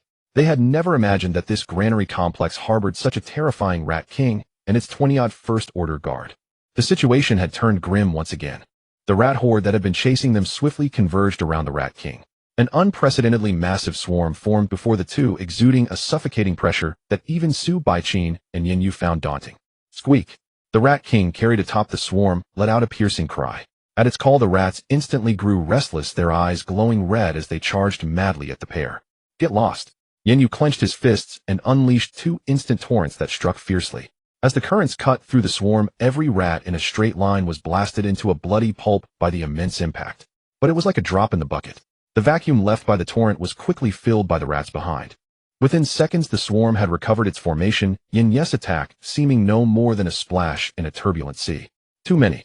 Let's call it a day. We've achieved our goal. Seeing this, Su Baiqin tugged Yan Yu's shoulders, signaling to retreat to the vehicle. No. Yan Yu stared intently at the massive Rat King above, then said slowly, "To shoot the rider first, shoot the horse. To capture the bandits, first capture their king." You want a decapitation? It won't be that easy. Su Baiqin instantly understood Yan Yu's intention, but the Rat King was heavily surrounded by the swarm and its first-order guard. Penetrating the layers of obstacles to decapitate, it was extremely difficult. Yan Yu silently summoned the Aquarius spirit and said calmly, "Let's try. If it doesn't work, we'll leave. They'll create an opportunity for you." With that, Yan Yu charged straight into the rat swarm. The rats at the front bared their teeth and lunged at him as he... Within seconds, Yan Yu seemed to be swallowed by the swarm. But moments later, a powerful torrent of water burst forth, crushing all the rats around him into fragments. Emerging from the sweeping currents, Yan Yu drove straight toward the Rat King. Rats attacked from all directions, yet these unawakened creatures under Yan Yu's full force could not breach the protective water currents around him. The moment they touched, they were torn into pulp by the immense force. At that moment, the first-order awakened rats beside the Rat King, as if receiving orders, lunged at Yan Yu one after another. Yan Yu did not panic. Instead, he pushed the Aquarius star array behind him to its limit. Streams of water swirled in concentric rings, rotating like a vortex before him, sucking in all the surrounding rats with its immense pull. Even the first-order awakened rats found themselves hitting an invisible wall, unable to advance an inch. Their bodies were torn and bloody. Yan Yu gazed at the vortex before him, a conjecture he had developed in his spare time about the application of his ability, and today was the first time he had successfully put it into practice. Torrent was for offense, vortex for defense. As Yan Yu's mastery over the Aquarius spirit grew, new inspirations for ability development often surfaced. Seeing the rats temporarily blocked by the vortex, Yan Yu did not relent. He released a torrent like an arrow aimed straight at the Rat King. The Rat King merely squeaked, frantically shrinking its massive head back. The remaining first-order awakened rats gathered together, shielding it. In a moment, the torrent sent these first-order awakened rats flying, leaving the Rat King exposed. A brief opening had appeared. Just as I thought. Yan Yu was drenched in sweat and nearly exhausted. But he had noticed the Rat King's recoil when facing the torrent. It was a paper tiger, all bark and no bite. Now the opportunity had come. Success depended on this one move. Old Su, Yan Yu retreated shouting loud. Su Baiqin was already prepared. Leaping up from behind Yan Yu, he condensed lightning into a massive thunderball, its aura unprecedentedly powerful. Even he was straining, evident from the fine beads of sweat on his forehead as he controlled and compressed such a thunderball. Go! Su Baiqin parted his lips slightly. The thunderball shot through the swarm like a spear of chi, turning everything it touched into charcoal. The Rat King's bloodshot pupils reflected the enormous thunderball. In no time it slammed heavily into the... With a sharp piercing squeak, the Rat King flew backward, its body charred black, and crashed onto the ground motionless. Nice one, little Su. Yan Yu managed a weak smile. Su Baiqin nodded, slightly panting heavily, showing his immense exhaustion. The opportunity was fleeting. Su Baiqin had only one chance for a killing blow, so he had unleashed his most powerful offensive technique. Fortunately, the outcome was good. The Rat King had been decapitated. Strange. Yan Yu looked at the swarm. They did not seem to scatter despite the king's death, still baring their teeth and lunging at the pair. Normally, after the king was slain, the remaining swarm should have scattered like birds and beasts. Amid their bewildered gazes, the charred corpse of the Rat King began to tremble slightly. Its blackened skin cracked and gradually sloughed off. A new Rat King crawled out from the tattered remains, as pristine as before, without a single scratch. What the hell? Yan Yu was furious. He took a deep breath and began analyzing the situation. Old Su, is this dead rat a mystic type awakening? Fake death? Or resurrection? Probably. Let's retreat for now. Su Baiqin watched as the swarm converged again around the Rat King, while endless waves of rats poured from the granaries in all directions. Both were in poor condition, unfit for further battle. They nodded to each other and fled toward the exit of the granary complex. I doubt that ability has no usage limit. Most likely it can't be used again in a short time, Yan Yu said, turning to Su Baiqin. We'll discuss back. Of course we won't let it go, Su Baiqin replied. As they tried to break through the encirclement, the swarm under the Rat King's command had already surrounded them, cutting off their escape. Yan Yu frowned deeply. He had expended too much energy and was nearly at his wit's end. Su Baiqin couldn't be much better. The two were now trapped. Just as they found themselves in a perilous situation, Yan Yu did not notice that Su Baiqin had closed his eyes and a mysterious, profound power was slowly gathering in his hand. Huff! Huff! Yan Yu carried the unconscious Su Baiqin, laid him under a tree, and lit a cigarette for a brief rest. This was a barren land outside the granary complex. On the other side of the complex lay their parked vehicle. The two had been so focused on escaping the encirclement that they hadn't paid attention to direction. Yan Yu's mind still replayed the scene, the rat swarm tightening, its rings stretching beyond sight. The newborn Rat King awakened, its guard rats becoming even more ferocious. Exhausted from the desperate flight, their combat power had dwindled. Unbeknownst to Yan Yu, a mysterious aura began to emanate from Su Baiqin, who dragged him all the way out of the encirclement. Wherever they passed, all the rats seemed to move in slow motion, their once agile speed reduced to that of a snail. Thus, they effortlessly broke out of the granary complex, leaving only the Rat King screeching in frustration from afar. Yet the moment they exited, Su Baiqin collapsed into unconsciousness. So this is a time-related ability, slowing the flow of time within a certain range. Yan Yu exhaled a puff of smoke, utterly stunned. Though he had never witnessed it firsthand before from movies, novels, and now his own eyes, he could see how overwhelmingly invincible such a power was. Probably Su Baiqin's mastery over this ability was still very low, otherwise those rats would have been sitting ducks waiting to die. Yan Yu turned to look at the unconscious Su Baiqin. It seemed he wasn't the only one with secrets. With just this time slowdown ability, as long as he didn't meet an early end, he would surely carve out a place for himself in all of China. Coupled with his mysterious background that knew government secrets, no wonder he had the confidence to declare himself king. Just then Su Baiqin opened his eyes, meeting Yan Yu's unwavering gaze. Almost instinctively, Su Baiqin sat up abruptly, his hands frantically patting his clothes and pants, as if checking whether Yan Yu had done anything improper to him. Hey, what's your problem? Yan Yu flicked the cigarette, but at him. This flashy man. What could he possibly do to him? Seeing Su Baiqin awake, Yan Yu almost asked about his ability, but hesitated and kept silent. Everyone had their secrets. Since he didn't bring it up, it wasn't Yan Yu's place to pry. I know what you want to ask. Su Baiqin slowly rose from the ground. Time-related. I've only grasped the basics and the cost is enormous. Yan Yu nodded, turning away nonchalantly. Now what? Go back first. Are you sure they'll still be waiting for us? Some won't, but some might. Outside the granary complex by the convoy. Uncle Lee, you traitor. When the boss returns, you'll pay dearly.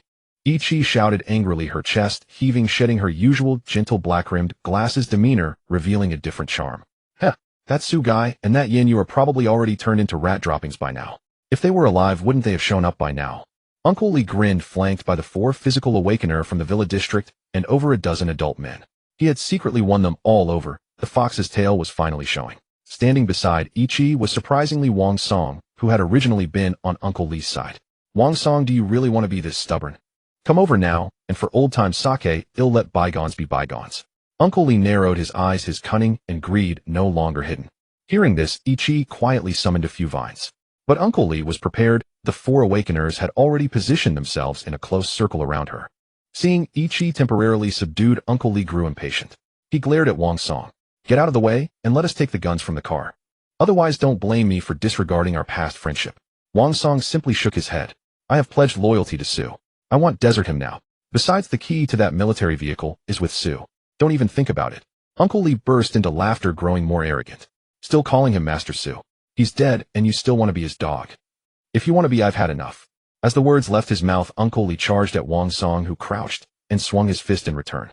The two engaged in close combat, using every part of their bodies as weapons. Bones clashed with a thud, and soon both were covered in bruises and wounds, locked in a momentary stalemate. But Uncle Li's strength was superior and his experience richer. Seizing an opening from Wang Song's overaggression, Uncle Li slammed a heavy punch into his chin. Wang Song's jaw shattered audibly, and he flew backward. Humph. Uncle Li, also exhausted, let out a cold snort.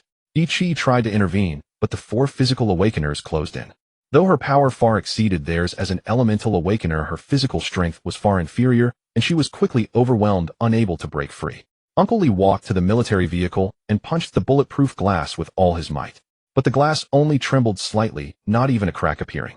Damn it! Uncle Li cursed under his breath. As a physical awakener, how could he be stumped by a piece of glass? With that, he picked up a sledgehammer, veins bulging on his arms, and smashed it repeatedly against the glass. After a while, the glass finally began to show fine cracks from the relentless blows. Ha ha ha! The guns. They're mine. Overjoyed, Uncle Li abandoned all pretense and laughed in unbridled glee. Seeing this, Ichi, desperate, deliberately left an opening and took a heavy punch. Enduring the blow, blood seeping from the corner of her mouth, she managed to break free from the 4 awakeners' encirclement. Ignoring them, she charged straight at Uncle Li. Get lost, you bitch! Uncle Li's eyes turned vicious as he saw her break through. He had to get those guns. A failure was not an option. With them, he would have the capital to declare himself king. But what Uncle Li didn't know was that true capital was always one's own strength. Guns were only useful for maintaining stability and intimidation in the early stages. Relying on them to dominate was nothing but a fantasy. Uncle Li threw a punch at Ichi. She was too hasty and failed to control the distance, taking the blow to her. Then Uncle Li grabbed her neck, squeezing hard. Her face instantly turned purple. She was about to be strangled. Just then Wang Song, who had been lying on the ground for a long time, staggered to his feet and lunged onto Uncle Li's back. Forced to release Ichi, Uncle Li turned and slammed Wang Song heavily onto the ground. Fine. You all want to die, do you? Then I'll grant your wish. Uncle Li picked up the sledgehammer, ready to smash Wang Song's head. Bang! A muffled gunshot. Off. Uncle Li clutched his groin in agony. The clear sound of something shattering nearly made him pass out from the pain. The most vital part of a man had been blown apart by the bullet, and an unknown liquid dripped down his pants leg onto the ground. Oops, I was aiming for his thigh. First time using a gun, but it's normal to be unskilled, right? Don't you think so, old Su? Yan Yu twirled the 92 pistol in his hand, his finger off the trigger, smiling as he walked over. Beside him stood Su Buqin, his expression unreadable. Lord Su, Brother Yan Yu. Ichi, whose head had just been squeezed dizzy, saw the two approaching, and her expression instantly turned ecstatic. She shouted loudly, then covered her neck and cough, cough, cough. Wang Song, still lying on the ground, breathed a sigh of relief, as if escaping a disaster, glad that he had stuck to his principles and finally waited for them. Su Baiqi nodded at Ichi and Wang Song. Unlike before, there was a gentleness in his gaze. This meant that Ichi and Wang Song had officially become Su Baiqin's trusted confidants. Thought you could hide well. Can't hold it in anymore. Yan Yu crouched down with a grin, looking at Uncle Li, who was still writhing on the ground, clutching his groin in agony. Uncle Li gritted his teeth against the pain in his groin and forced out words between clenched teeth. You. How did you? Su Baiqin walked over slowly and stomped on Uncle Li's head with such force that it seemed he would crush it into. Seeing the situation turning dire, the others quietly stepped back, trying to flee. Some had even opened the car doors, and half their bodies were inside. Bang! Bang! Yan Yu first shot the man who had gotten into the car, then fired a shot into the air. The crowd instantly froze in place, not daring to move. The man Yan Yu shot had been pierced through the heart. He collapsed to the ground, twitched a few times, and then fell still. All of you stand together and behave. Stay put. If anyone runs again, they'll end up like him. Yan Yu blew on the muzzle of his gun, and then sat down cross-legged, as if to enjoy the show. Uncle Li, with Su Baiqin's foot on his face, struggled desperately, but the excruciating pain left him without strength. He could only twist his body futilely. Watch carefully. Su Baiqin turned to look at those who had sided with Uncle Li earlier, the weather vanes. He lifted his foot and then stamped down heavily. A crisp crack sounded, and Uncle Li's head shattered like a watermelon dropped on the ground. Blood instantly spread across the surrounding ground. The gruesome sight made some people secretly turn their heads away. As for this incident, I have executed the mastermind on the spot. Su Baiqin gently wiped the blood splattered on his clothes, then continued, without looking up, all of you deserve death, but considering it's your first offense, and you were led astray, I'll give you a chance to redeem yourselves through meritorious service. Hearing this, the crowd slowly breathed a sigh of relief. They were genuinely afraid that Su Baiqin would kill them all in a fit of rage. They thought that Su Baiqin being in need of manpower would not punish them severely. Yan Yu frowned at this, walked over to Su Baiqin, and said in a low voice, "You're not that kind-hearted." Yi and Wang Song also drew closer. Though they said nothing, they felt a hint of dissatisfaction inside. After all, these people had committed outright rebellion, and Yi and Wang Song had nearly died. Now Su Baiqin was letting them off so lightly, which was truly puzzling. This was not the behavior of a mature king. Make the best use of everything, and people are no exception. Su Baiqin didn't explain further and turned back into the car. Wang Song stood there dumbfounded while Yi seemed deep in thought. Yan Yu, however, already understood Su Baiqin's intention. Seeing the two still looking dazed, he couldn't help saying, "Don't worry. Your master will get justice for you." In fact, Su Baiqin planned to use these people for a second assault on the grain warehouses. Once the battle was over and the objective achieved, their fate would be uncertain. Yan Yu guessed that Su Baiqin would not spare a single one of them. Then Su Baiqin ordered everyone to rest on the spot. Inside a military vehicle, Su Baiqin, Yan Yu, Yi, and Wang Song sat together. The core of the plan is to find a way to behead the Rat King. Therefore, we need an environment without interference from the rat swarm or an opportunity. Yan Yu, sitting cross-legged in the passenger seat, was eating his precious canned beef. Also, it seems the rats won't chase beyond the grain warehouses. Their territorial instinct is very strong. Hearing this, Yi asked, "Then should we break a path through the rat swarm together while you and Master Su carry out the decapitation?" Meanwhile, Wang Song was staring at the canned beef and Yan Yu's hand swallowing secretly. Yan Yu noticed Wang Song's sneaky swallowing and casually pulled out another can from his pocket, tossing it to him. "If you want some, just say so. Your master is such a miser, making you all look like hillbillies." Wang Song caught the can of beef in surprise and quickly stashed it away as if it were a treasure. He looked at Yan Yu gratefully and said, "Thank you, brother Yan Yu." Yi and Wang Song both called Yan Yu brother, even though they were older than him. In the apocalypse, age no longer determined status, strength did. Yan Yu waved his hand dismissively. At that moment, Su Baiqin said to Yi that blunt approach won't work. The number of rats far exceeds our imagination. Forcing our way through will only surround us gradually. Then what do we do? Wang Song asked without thinking. He was naturally not one to overthink. He was there with the other three to brainstorm because he was one of the only two who had stayed loyal during the internal revolt. Yan Yu seemed to have figured something out. He looked at Su Baiqin first. Su Baiqin, as if thinking the same, met Yan Yu's gaze. Yi tilted her head confused. She didn't consider herself stupid, but every time she faced the two of them, she was always a few steps behind, which made her doubt her own intelligence. Yan Yu and Su Baiqin both nodded, then parted their lips and spoke in unison: "Fire attack." The next day, Yi directed the men to unload the gasoline from the large trucks in the grain warehouses. They drove around to find scattered vehicles, eventually collecting dozens of boxes of gasoline, all placed into one car. By noon, Su Baiqin ordered another entry into the grain warehouses. The men were already traumatized by the rat swarm. Though reluctant, they dared not disobey Su Baiqin's authority. After all, they had just betrayed him. Saying anything that might harm unity now would risk angering Su Baiqin. Thus the group drove 3 vehicles and marched into the grain warehouses again with great fanfare. As before, it was eerily quiet. But this time, knowing the rat swarm was there, everyone tiptoed, afraid of making any noise that would disturb them. Su Baiqin led the group to a medium-sized fresh storage warehouse and stood thoughtfully. This one should do. Its location and size are suitable. Yan Yu quickly surveyed the surroundings and confirmed it's perfect. "Master." Yi hesitated. Yesterday, the two had explained their specific plan to her, and Wang Song terrifying her. She couldn't imagine how they could be so confident. After all, the plan she heard was practically a death sentence. "No need to say more," Su Baiqin said calmly. As soon as Yan Yu finished speaking, his Type 92 pistol fired several shots into the air. Bang, bang, bang. The loud reports echoing through the entire grain warehouse complex. Yan Yu's sudden action seemed like a death wish to the others, who were terrified and trembling. With the gunshots, the familiar rustling sound emerged from the deeper rice warehouses. Then a tidal wave of rats appeared, countless eerie red eyes locking onto the group. Yan Yu snapped his fingers in the air, and the water bottle star array materialized silently behind him. At the same time, lightning began to gather slowly in Su Baiqin's eyes. Yan Yu smiled slightly, bowed humbly toward the rat swarm, and said, "Second round. Please accept." The colossal swarm of rats had poured out in mass. Their dense, grayish-black bodies and the myriad crimson glints proclaimed that this incursion was even more formidable than any before. "You all hide first." As the rat horde just emerged, Yan Yu turned to Ichi and said. Ichi nodded, pulled Wang's song, and led the others to drive away first. Seeing that almost everyone had left, Yan Yu exchanged a glance with Su Buqin, and both nodded, lightly poised to strike. Squeak, squeak, squeak. The shrill cries of thousands upon thousands of rats nearly shattered their eardrums. Yan Yu forced himself to endure the discomfort in his ears, swept his hand, and a torrent of water rushed forth, drowning a vast number of rats.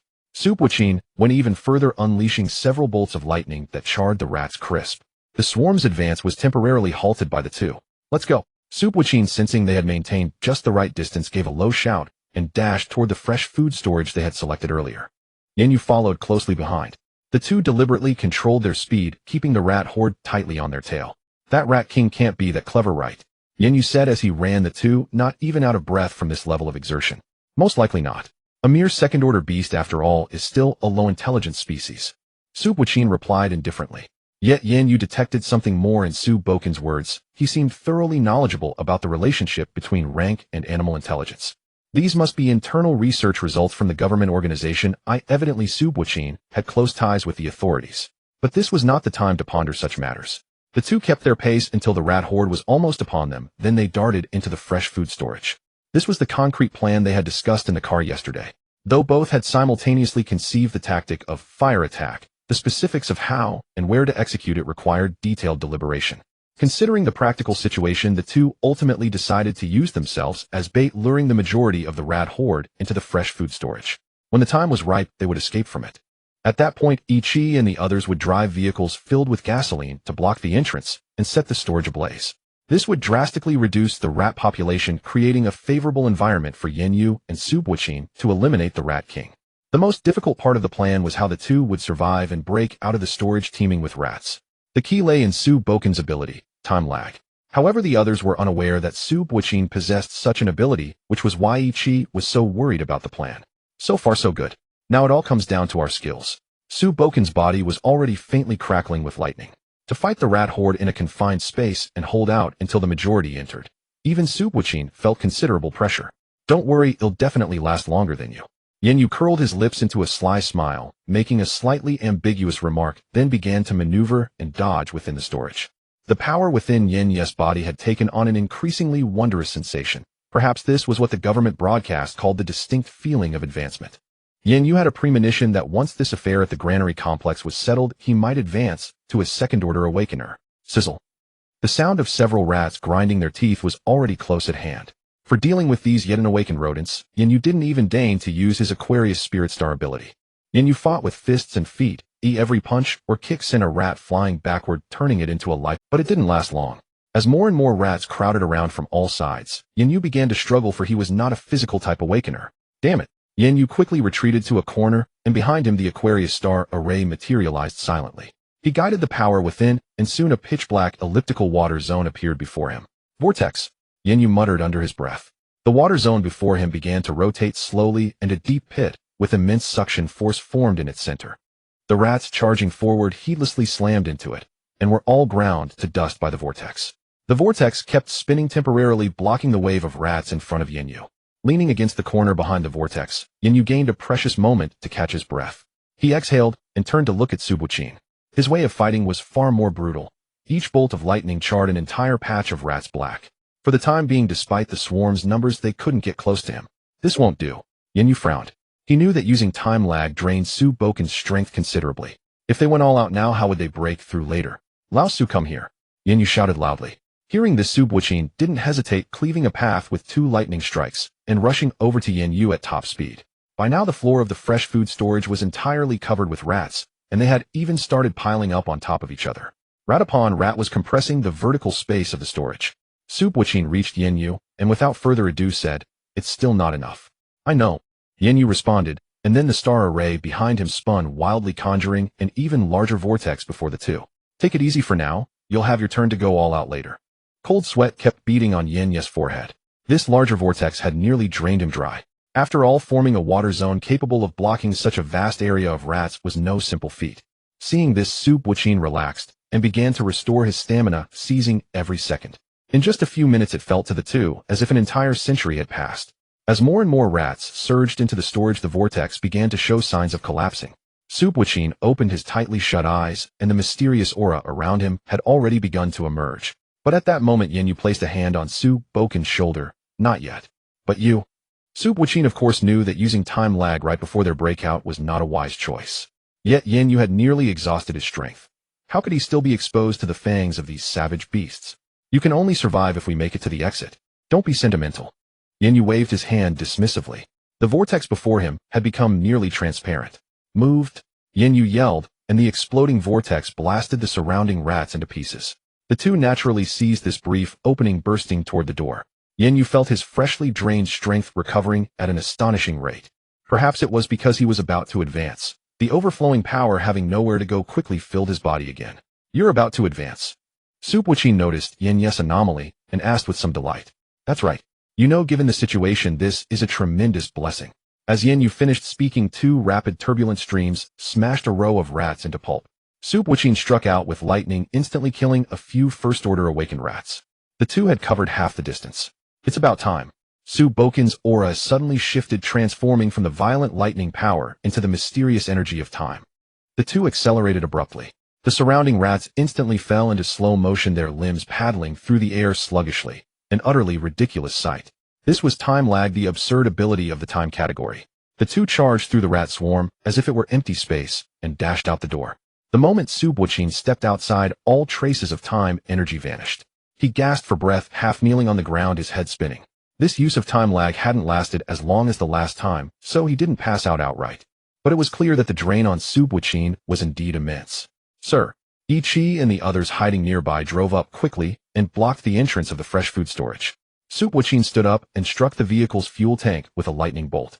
In an instant, towering flames engulfed the entire storage entrance. As more fuel tanks exploded, the fire rapidly spread throughout the whole storage. Yan Yu looked up and smiled lightly at the warehouse wrapped in flames. Squeak, squeak. Again it was the cries of rats, but at this moment the desperate shrieks from the fresh storage compartment sounded far more pleasing to the ear than before. Yan Yu was admiring his spoils when a furious howl behind him shattered his leisure. The Rat King, with its high cranium raised, glared with crimson eyes, its wrath palpable. The formidable royal guards around it bared their teeth, eager to tear Yan Yu and his companions apart. Beasts that only flaunt their claws, yet dare not attack. Yan Yu performed a few arm stretches. His recently depleted strength had surged back to fullness. Never before had he craved battles so intensely. I'll assist you for now, Su Buqin said with a dry cough, stepping beside Yan Yu and speaking softly. Yan Yu shook his head, signaling Su Buqin to step aside. With a resigned sigh, Su Buqin retreated to join the others in dealing with the scattered rats. Come on, Mickey. Yan Yu beckoned the Rat King with a crook of his finger. Squeak. The Rat King couldn't understand human language, but it sensed the contempt in this human's gesture. In an instant, the first-tier awakened rats around the Rat King swarmed forward. Their strength had improved, with several now nearly matching Yan Yu from a few days ago. With a thought from Yan Yu, the Aquarius star spirit materialized, eagerly circling him a few times. The Aquarius trembled slightly, as if resonating with Yan Yu. All right, you're impatient too. Yan Yu gently stroked the Aquarius star spirit's form, which quivered even more intensely in response. Watching this, his companions were stunned. They had never seen such an extraordinary awakening ability. A pale blue radiance flowed through Yan Yu's hands. He had now mastered merging the Aquarius star spirit's power with his own body. A fist imbued with water elements slammed into a royal guard rat's face, shattering its front teeth into fragments. The forward momentum sent it flying. The wounded rat screeched in pain, crashing to the ground. Then one after another the royal guard rats charged at Yan Yu. The power within Yan Yu seemed inexhaustible. Now his entire body enveloped in water element, every punch and kick sent the royal guard rats wailing. The Rat King's eyes bulged with fury as it emitted piercing shrieks. At its call, the royal guard rats seemed injected with adrenaline, their skin flushing a menacing red. Entering a berserk state, the royal guard rats grew even fiercer, as if ready to devour anything. Those at the rear, watching this, clutched their breath for Yan Yu. After all, the Rat King was a second-tier awakening, and its royal guards were all first-tier. Could Yan Yu, still at first-tier, truly match them alone? Yan Yu sneered at the enraged royal guard rats. Like beasts in heat. Just impotent fury. With that, he summoned his star array from behind. The Aquarius star spirit floated back into the array, which began spinning rapidly. Come on, scum. Yan Yu's hands suddenly conjured two fierce torrents. The roaring waves drowned out the rat's incessant squeaks. Boom. The two torrents surged like dragons crossing a river, smashing the two leading royal guard rats into fragments. Unchecked, they crashed into the ones behind. Squeak. The rear royal guard rats were caught in the blast, sent flying backward. They wailed pitifully midair, a pathetic sight. The surviving royal guard rats scurried back to the Rat King's side. They continued to screech with foul mouths, much like certain online keyboard warriors of the pre-apocalyptic era. So powerful. Wang Song leaned forward, admiring Yan Yu's awe-inspiring display. Both at first tier, Yan Yu had decimated dozens, routing or killing them, while he could only hang back dealing with the small fry. Yan Yu's eyes still blazed with battle lust. The breakthrough had made him more aggressive than ever. All Yan Yu wanted now was to unleash his surging power through combat. The Rat King, however, had a subtle, wary glint in its eyes. Despite its fierce expression and snarling, it was only bluffing. All you can do is yap and glare. Yan Yu laughed softly as he approached the lofty Rat King. The Rat King's mouth emitted warning shrieks, but Yan Yu ignored them, advancing unhurriedly. Grind. Grind. The Rat King finally lost patience, its teeth grinding loudly. With another shriek, it leaped with its massive body, pouncing down on Yan Yu. Yan Yu sidestepped to avoid the pounce. Then, grabbing the Rat King's head, he slammed a torrent-powered fist into the Rat King, howled in agony. Yan Yu didn't let up, raining blow after blow on its face. Already hideous, the Rat King was now battered beyond recognition. You like to squeal, huh? Damn it, squeal. Squeal again. Yan Yu's words and fists were relentless. The Rat King, dazed, its huge body unable to dodge, was pummeled like a punching bag. So brutal. Everyone stared wide-eyed at the scene. The Rat King, whose mere name had terrified them, was now being beaten like a sandbag by Yan Yu in such a dramatic fashion. It was almost unbelievable. A smile tugged at Su Bacon's lips, though no one knew what he was thinking. After a minute of relentless beating, the Rat King could bear no more. Its species unrecognizable face opened a huge mouth, shrieking as it lunged desperately at you. At the same time, the remaining royal guard rats, unnoticed, sprang from all sides. In that split second, they aimed for Yan Yu's vital points. The group's relief turned to alarm. Unexpectedly, the Rat King had endured humiliation to await a killing moment. Yan Yu's absolute dominance suddenly turned into peril. Fools, he uttered softly. The water in the air condensed, forming a shroud of water around him. The Rat King and the Royal Guard rats' lethal bites all slammed into the water shield. They only choked on water and chipped their teeth. Yan Yu's eyes turned sharp. Behind him, the star array spun at an unbelievable speed. Goodbye, dead rat. A water blade formed from torrent materialized in the air and swept horizontally in a half-arc. With the sound of flesh cutting, all the Royal Guard rats were split in two. Then in the Rat King's terrified eyes, its body split apart with a thud. Plop. The two halves of the Rat King fell to the ground. Ichi's beautiful eyes widened, her black-rimmed glasses sliding off involuntarily. Wang Song and the others were rendered speechless by the shock. That single strike had left an indelible impact. Brother Yan Yu. He's almost as strong as the Lord. The thought flashed through Ichi's mind, and she quickly shook her head. The Lord, however, was the strongest. Yan Yu turned and walked slowly toward the group. Ignoring their gazes, he said softly to Su Baichin, "The warehouse, guard me." Looking at Yan Yu's body, a yellow-white radiance swirled wildly. Su Baichin could sense the power within Yan Yu about to burst forth. And that yellow-white power was precisely Star Source. So this is what it feels like to ascend. Yan Yu sat on a wooden rack in the warehouse. The yellowish-white power, known as Star Source, raged within him, a searing pain engulfing every part of his body, just like when he first awakened. Yan Yu supported himself with his hands on the ground as the pain intensified. Unlike his initial awakening, the energy within him now churned violently, bringing an agony far more piercing than before. Damn it, it's just the second rank. If I can't even endure this, I might as well kill myself. Yan Yu clenched his teeth as waves of excruciating pain assaulted his mind. Yan Yu felt a new power sprouting within him, a force distinct from the Aquarius star spirit. I knew it, I'm a damn genius. Sensing this transformation, the corners of Yan Yu's mouth lifted uncontrollably. This newfound power signaled the beginning of his advancement, meaning Yan Yu was about to acquire abilities beyond those of the Aquarius star spirit. In all likelihood, it would be the power of another star spirit. The one he had awakened was indeed the 12 constellation spirits. At this thought, Yan Yu instantly understood the immense potential that lay ahead. He pounded the walls frantically to alleviate the pain. Hold on. Yan Yu's consciousness began to waver. This agony was far more intense than his first awakening. But Yan Yu knew this might be the peak. The pain would soon subside. If he could just endure this torment, he would have passed this trial. Ugh.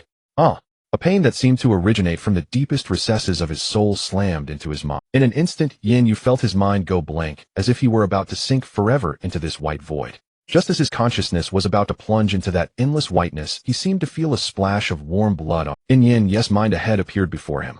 Its features were dignified and righteous, with a stubbled chin and eyes wide open staring straight ahead. Bang! The head burst apart, blood splattering all over Yan Yu's face, turning his vision into a sea of crimson. Uncle! Yan Yu stood there dazed, gently wiping his face that was covered in thick, sticky blood. You all must live on well. The uncle's heartfelt wish finally reached Yan Yu within his consciousness. The boundless white began to tremble, as if the towering prison were about to be broken open. Get out! Yan Yu roared from the depths of his heart, and his consciousness snapped back to reality. The cold warehouse ceiling appeared before Yan Yu's eyes. Huff! Huff! He gasped for air, a faint ache still lingering in his mind. The star source had vanished from his body along with the agonizing pain. Yan Yu closed his eyes. The hardest part was over. All that remained was to guide the formation of this new power until he fully ascended to the second rank. Soon night fell. Ichi, why isn't brother Yan Yu out yet? Wang Song chugged water from a bottle, unable to contain his impatience. What's the hurry? The adult isn't worried. Ichi tapped Wang Song on the head, then looked toward the warehouse. Su Buqin sat cross-legged at the warehouse entrance, motionless from dawn till dusk.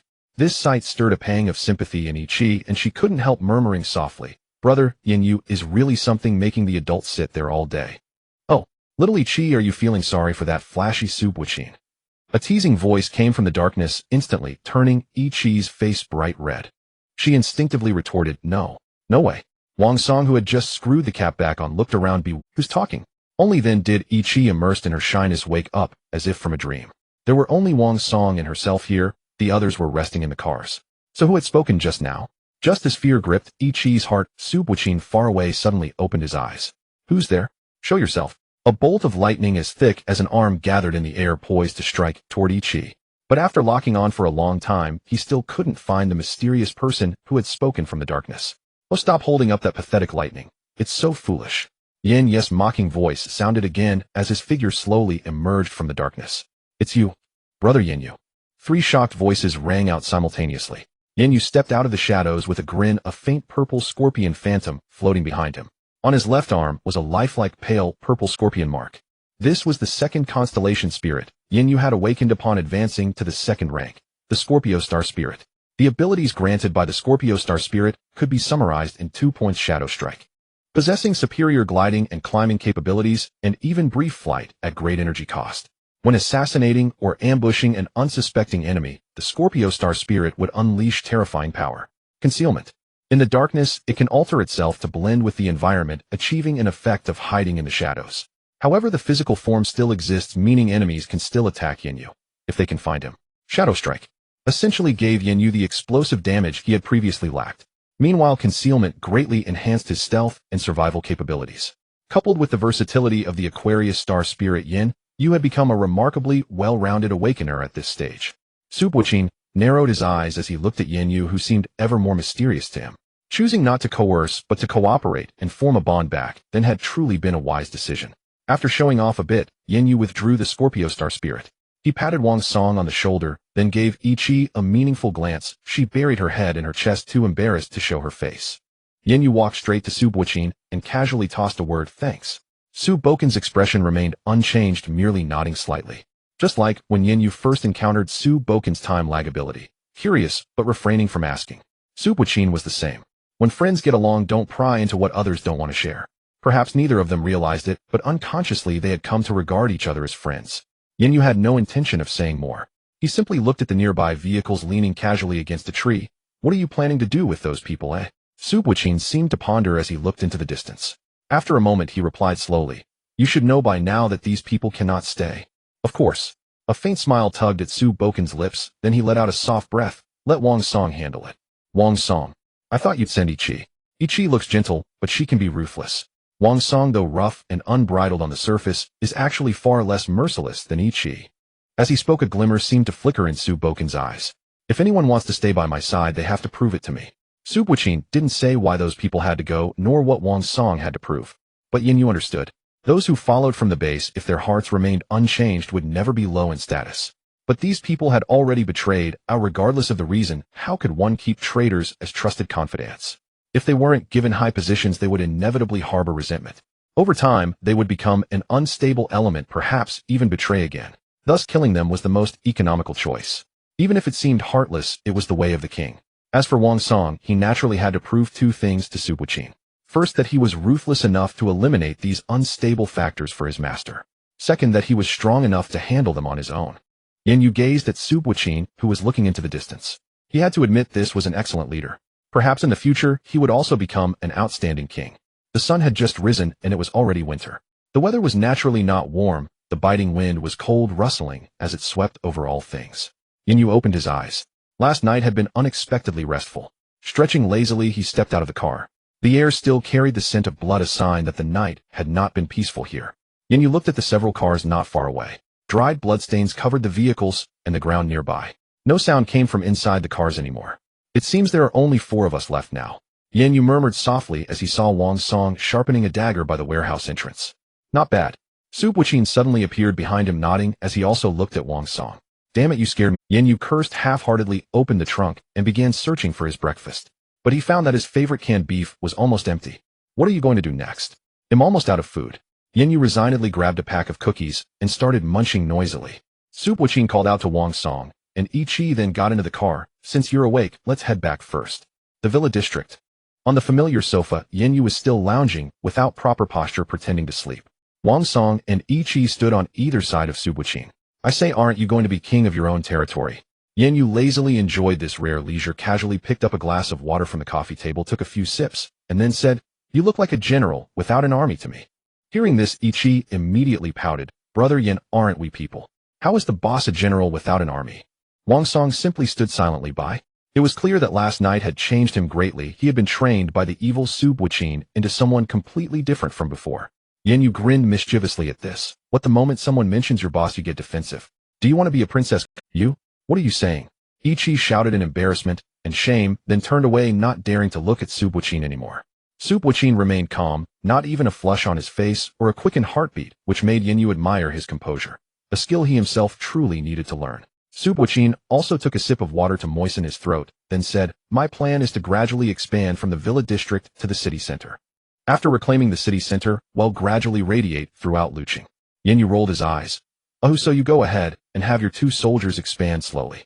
So Ichi, Wang Song, I need you to first scout the surroundings and recruit capable people. Right, then you sit back and enjoy a peaceful retirement. Yan Yu finally got the chance to take a dig at Su Buqin, incessantly sarcastic. Su Buqin glanced at Yan Yu, then said to the 2 beside him, Did you hear clearly? Yes. The 2 acted swiftly, got into a car, and disappeared in a puff of smoke. Yan Yu found it boring as well, so he followed out, got into his own military vehicle, and prepared to find a place to replenish his supplies. Preferably canned beef, of course. The military green vehicle sped along the national highway. I say, we've driven so far, and there isn't a single proper camp. Yan Yu lit a cigarette in frustration. This was a freshly opened pack of shizi, also his last stash. Forget it, let's head to the city center. He floored the accelerator, and the military vehicle rumbled toward the destination. The city center, Xinxiang City. Before the apocalypse, this was a newly built, bustling shopping mall in Luqing. Because it was newly built and well promoted online, it was quite popular. On weekends and holidays, it was crowded with people coming and going non-stop. Yan Yu's hiking boots touched the ground as he shut the car door. Following a pillar near the entrance, a faint violet Scorpio star spirit phantom materialized behind, Yan Yu, making him as light as a goose and as agile as a rabbit. In no time, he had climbed to the top of the mall's main gate. Since the Scorpio star spirit had just been awakened, it was still a phantom, not yet manifested into a physical form, let alone reaching the level where a star array could be summoned. Thus, Yan Yu had to exert some effort to glide and climb to a relatively high vantage point. When arriving at an unfamiliar place, first understanding the local situation is a rule for victory. Observing from a high vantage point was a good method. There are only scattered zombies left and obvious signs of scavenging for supplies, indicating that a proper camp has already formed here. Holding his binoculars, Yan Yu quickly analyzed the situation based on the conditions inside Xinxiang City. He had asked Su Buqin for these binoculars long ago, foreseeing a scenario like this. Since he had no intention of staying in Luqing in the future, such field equipment was essential. Yan Yu stayed up there a little longer, sketched a simple map, then returned to the ground and entered Xinxiang City. Looking at the notice board standing at the entrance, Yan Yu found the address of a large department store on the 5th floor. He then entered the fire escape and took the stairs upstairs. Ugh! A zombie wandered in the stairwell, its low growl eerie in the enclosed space, creating a great sense of oppression. Behind Yan Yu, the Scorpio star spirit phantom appeared, and he vanished silently from his spot. Because there was no sunlight in the stairwell, he could still use concealment. The Scorpio phantom form consumes too much power, Even a simple concealment has such an astonishing cost. Feeling the constant drain of Scorpio star spirit energy within him, Yan Yu was eager to become more familiar and train harder. Once the Scorpio star spirit coalesced into a physical form, or even summoned the star array, it would be like the Aquarius star spirit capable of unleashing several turbulent streams in an instant with ease. Yan Yu had also tried to address the coexistence of two star spirits. Unfortunately, he still couldn't summon both at the same time, or use both abilities simultaneously. However, Yan Yu sensed that the key to using multiple star spirits at once might be star source. He walked boldly past the zombie. Concealment even greatly muffled the sound of his footsteps. The mere first-rank zombie couldn't even sense someone walking right beside it. What a useful ability. Yan Yu praised as he retracted the Scorpio star spirit, causing his figure to reappear in the air. The zombie, seeing a person suddenly appear before it, was even stunned for a moment. What are you staring at? Yan Yu punched the zombie's head, smashing it, then shook his hand. He then continued upstairs and soon reached the department store. Just as he arrived at the entrance, he heard two light footsteps not far away. Zhangfu, do you think that damned person sent us here just to die? Moi. Yan Yu heard the faint conversation from not far away and sidestepped behind a pillar. That monster inside is no match even for Yi Jian, let alone us. Let's just wait here for a while and then leave. Two men approached the department store.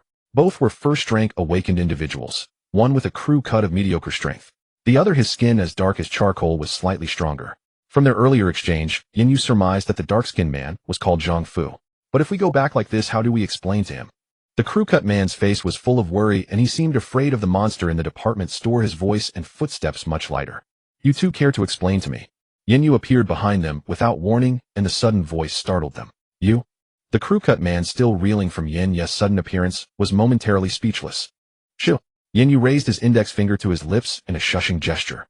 Then he shook his head and gently patted the crew-cut man's face, signaling that he had no right to speak. You son of a bitch, you're asking for it. Enraged by Yan Yu's arrogance, the crew-cut man threw a punch at his face. But his fist was caught mid-swing by Yan Yu, who then casually kicked him, sending him flying. This crew-cut man was also a physical awakened, but his strength was far too lacking.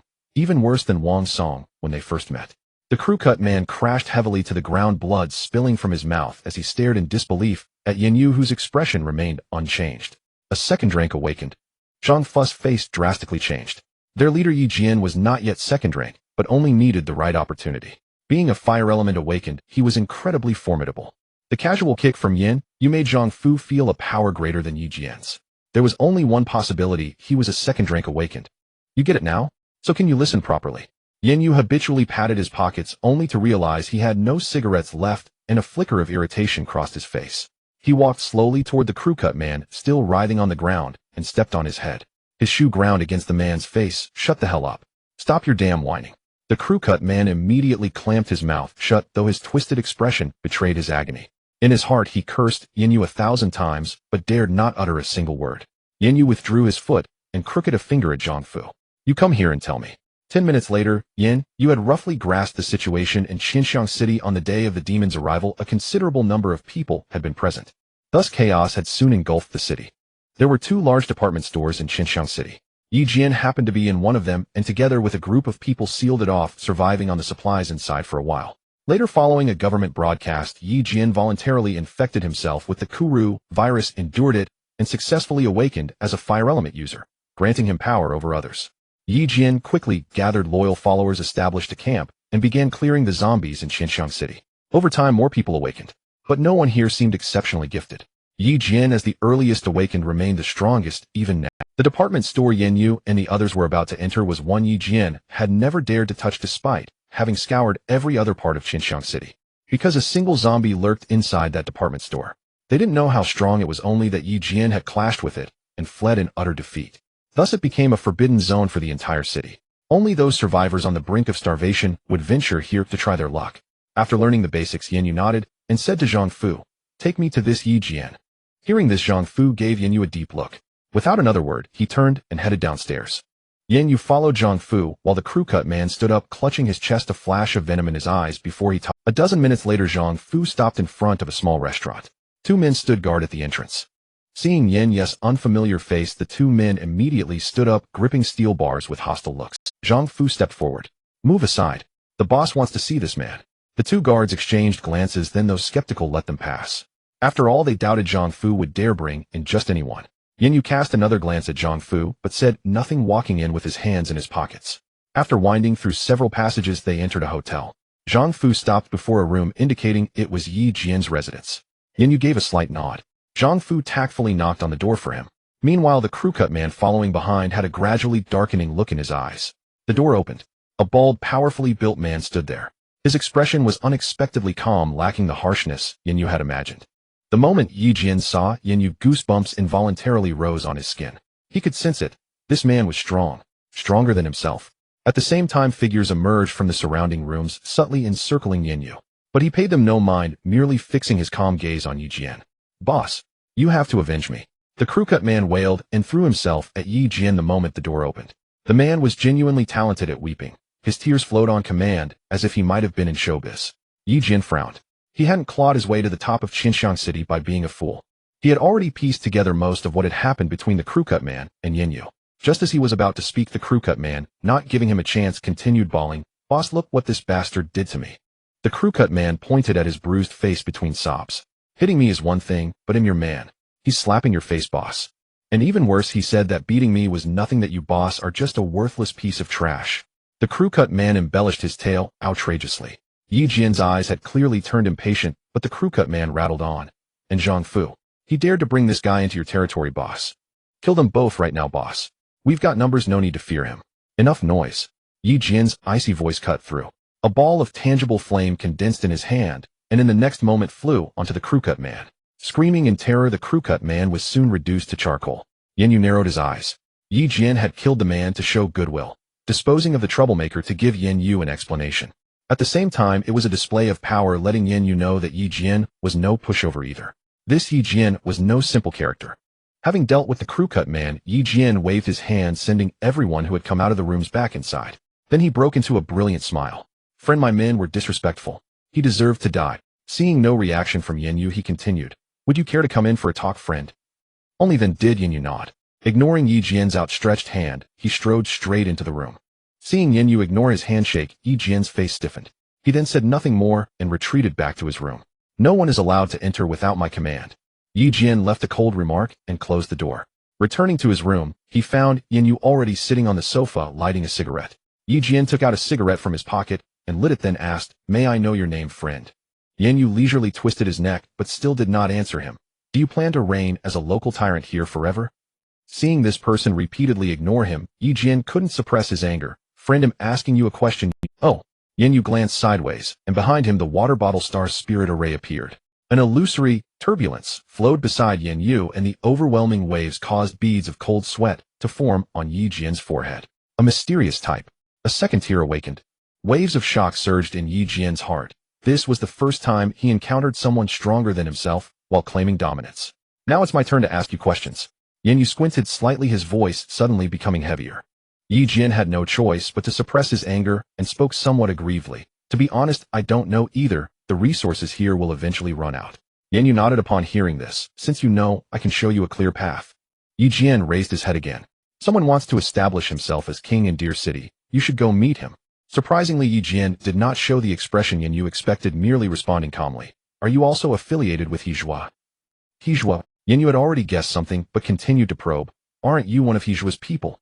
This time it was Yi Jian's turn to be surprised. Yi Jian's next words were along the lines of Yan Yu's speculations. Simply put, Hijua was another person from Deer City who aspired to be king. His current base was in the city center. He had also sent people multiple times to invite Yi Jian to join, but Yi Jian had refused each time. The reason was that Hijua had a very bad reputation as a leader. Moreover, according to Yi Jian, not only was Hijua a second-tier fire element awakened, but he also had experts around him who had reached the second tier. He had already gathered a large group of followers, and his power could not be underestimated. "Hee Subwichin, you little brat, it seems you're no longer the only dominant one now." Yan Yu unconsciously smiled, leaving Yi Jian feeling somewhat perplexed. After a moment of thought, Yan Yu said, "If you're not interested in being king and lack the strength, you will eventually need to find a master." Yi Jian did not refute him, extinguishing his cigarette in the ashtray. "To be frank, you haven't given me a reason to..." Yan Yu did not say anything further. He simply pulled out a .92 pistol and placed it on the coffee table. Yi Jian's pupils constricted suddenly. Although it was only a matter of time before humans were no longer afraid of bullets, given the current situation, firearms still held significant deterrent power at this stage. Yi Jian's voice trembled slightly. "How many do you have?" Yan Yu casually spun the pistol. We come from the armory. Upon hearing this, Yi Jian's heart already settled with certainty. He immediately knelt on one knee, clasping his hands together. I am willing to follow. Yan Yu waved his hand, indicating for him to rise. Don't kneel to me, I'm not your master. Yi Jian, however, did not heed Yan Yu's advice to stand up. He was not a fool like the buzzcut man. The young man before him was a mysterious type awakened, and a second-tier awakened at that. Even if he wasn't the leader he mentioned, his status was undoubtedly very high. Showing loyalty to curry favor could not go wrong. Yan Yu didn't mind this. If he wanted to kneel, let him. However, he still had business to attend to. The next day at noon. Yan Gu, are you serious? That beast might be a second tier as well. Yan Yu stood in front of the department store with Yi Jian and his subordinates behind him, around 30 to 40 people. Yan Yu had inquired about the zombie in this department store yesterday. Yi Jian stated that it was a physical awakening, but it was somewhat different. This zombie's fist strength clearly exceeded its realm. It was quite strange. Upon hearing this, Yan Yu was equally puzzled. Perhaps he needed to ask Su Buqin for answers later. For now, he needed to eliminate this zombie. This was for the crystal core within it, as well as to hone his own abilities. More importantly, establishing authority. Yan Yu ignored Yi Jian and summoned the water bottle star spirit, a thick water column crashing into the department store. Instantly, the department store was thrown into chaos. The noisy sounds made the hearts of those behind him tremble. Roar. A hoarse and rough roar echoed, causing everyone to instinctively take a few steps back. It's coming, it's coming. While feeling fear, everyone also felt a hint of anticipation, eager to see just how capable this Yan Gu was. Yan Yu stepped forward, and the star array appeared behind him. He charged straight toward the source of the sound. What appeared before Yan Yu was a bloated face with green blisters all over it, and a massive body estimated to be 3 meters tall. Its strength, just as Yi Jian described, had indeed reached the second tier. Uniquely, its fists flickered with white light, which was incredibly strange. With no time to consider the white light emanating from its fists, Yan Yu delivered a knife-hand strike, containing the ferocious momentum of surging waves striking hard against its face. The zombie cried out in pain. A fist-sized hole appeared on its face. It staggered back, letting out an angry roar. Heavens! Those watching from the back displayed incredulous expressions. This terrifying zombie, which even Yi Jian feared, was wounded by Yan Yu in a single encounter. Such strength was indeed terrifying. Yet the most shocked was Yi Jian, who had personally faced this zombie. At that time, this zombie was still a step away from reaching the second tier. Now it had genuinely become a second tier, yet was suppressed by Yan Yu with a single strike. It seemed he had underestimated Yan Yu's strength. After landing a hit, Yan Yu did not slow down his offensive. He quickly gathered the turbulence in both hands as the star array operated rapidly. With astonishing momentum, 2 streams of surging waves attached to Yan Yu's fists, ferociously striking. The zombie did not dodge its fists, emitting flickering white light, also bringing astonishing momentum to clash with Yan Yu's fists. Boom! The collision of fists produced a tremendous noise, shaking the products on the shelves. Some even fell to the ground. Cough! Yan Yu felt an immense force impacting his body through his fists, and he immediately felt a tightness in his chest, coughing up blood. He was sent flying, crashing into the shelves behind him. What on earth is this? Yan Yu stared at the white light flashing from the zombie's fists, realizing that he gained no advantage in the previous confrontation and instead suffered considerable losses.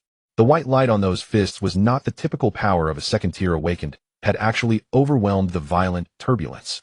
Yi Jian narrowed his eyes. It was these fists that had nearly led to his demise back then.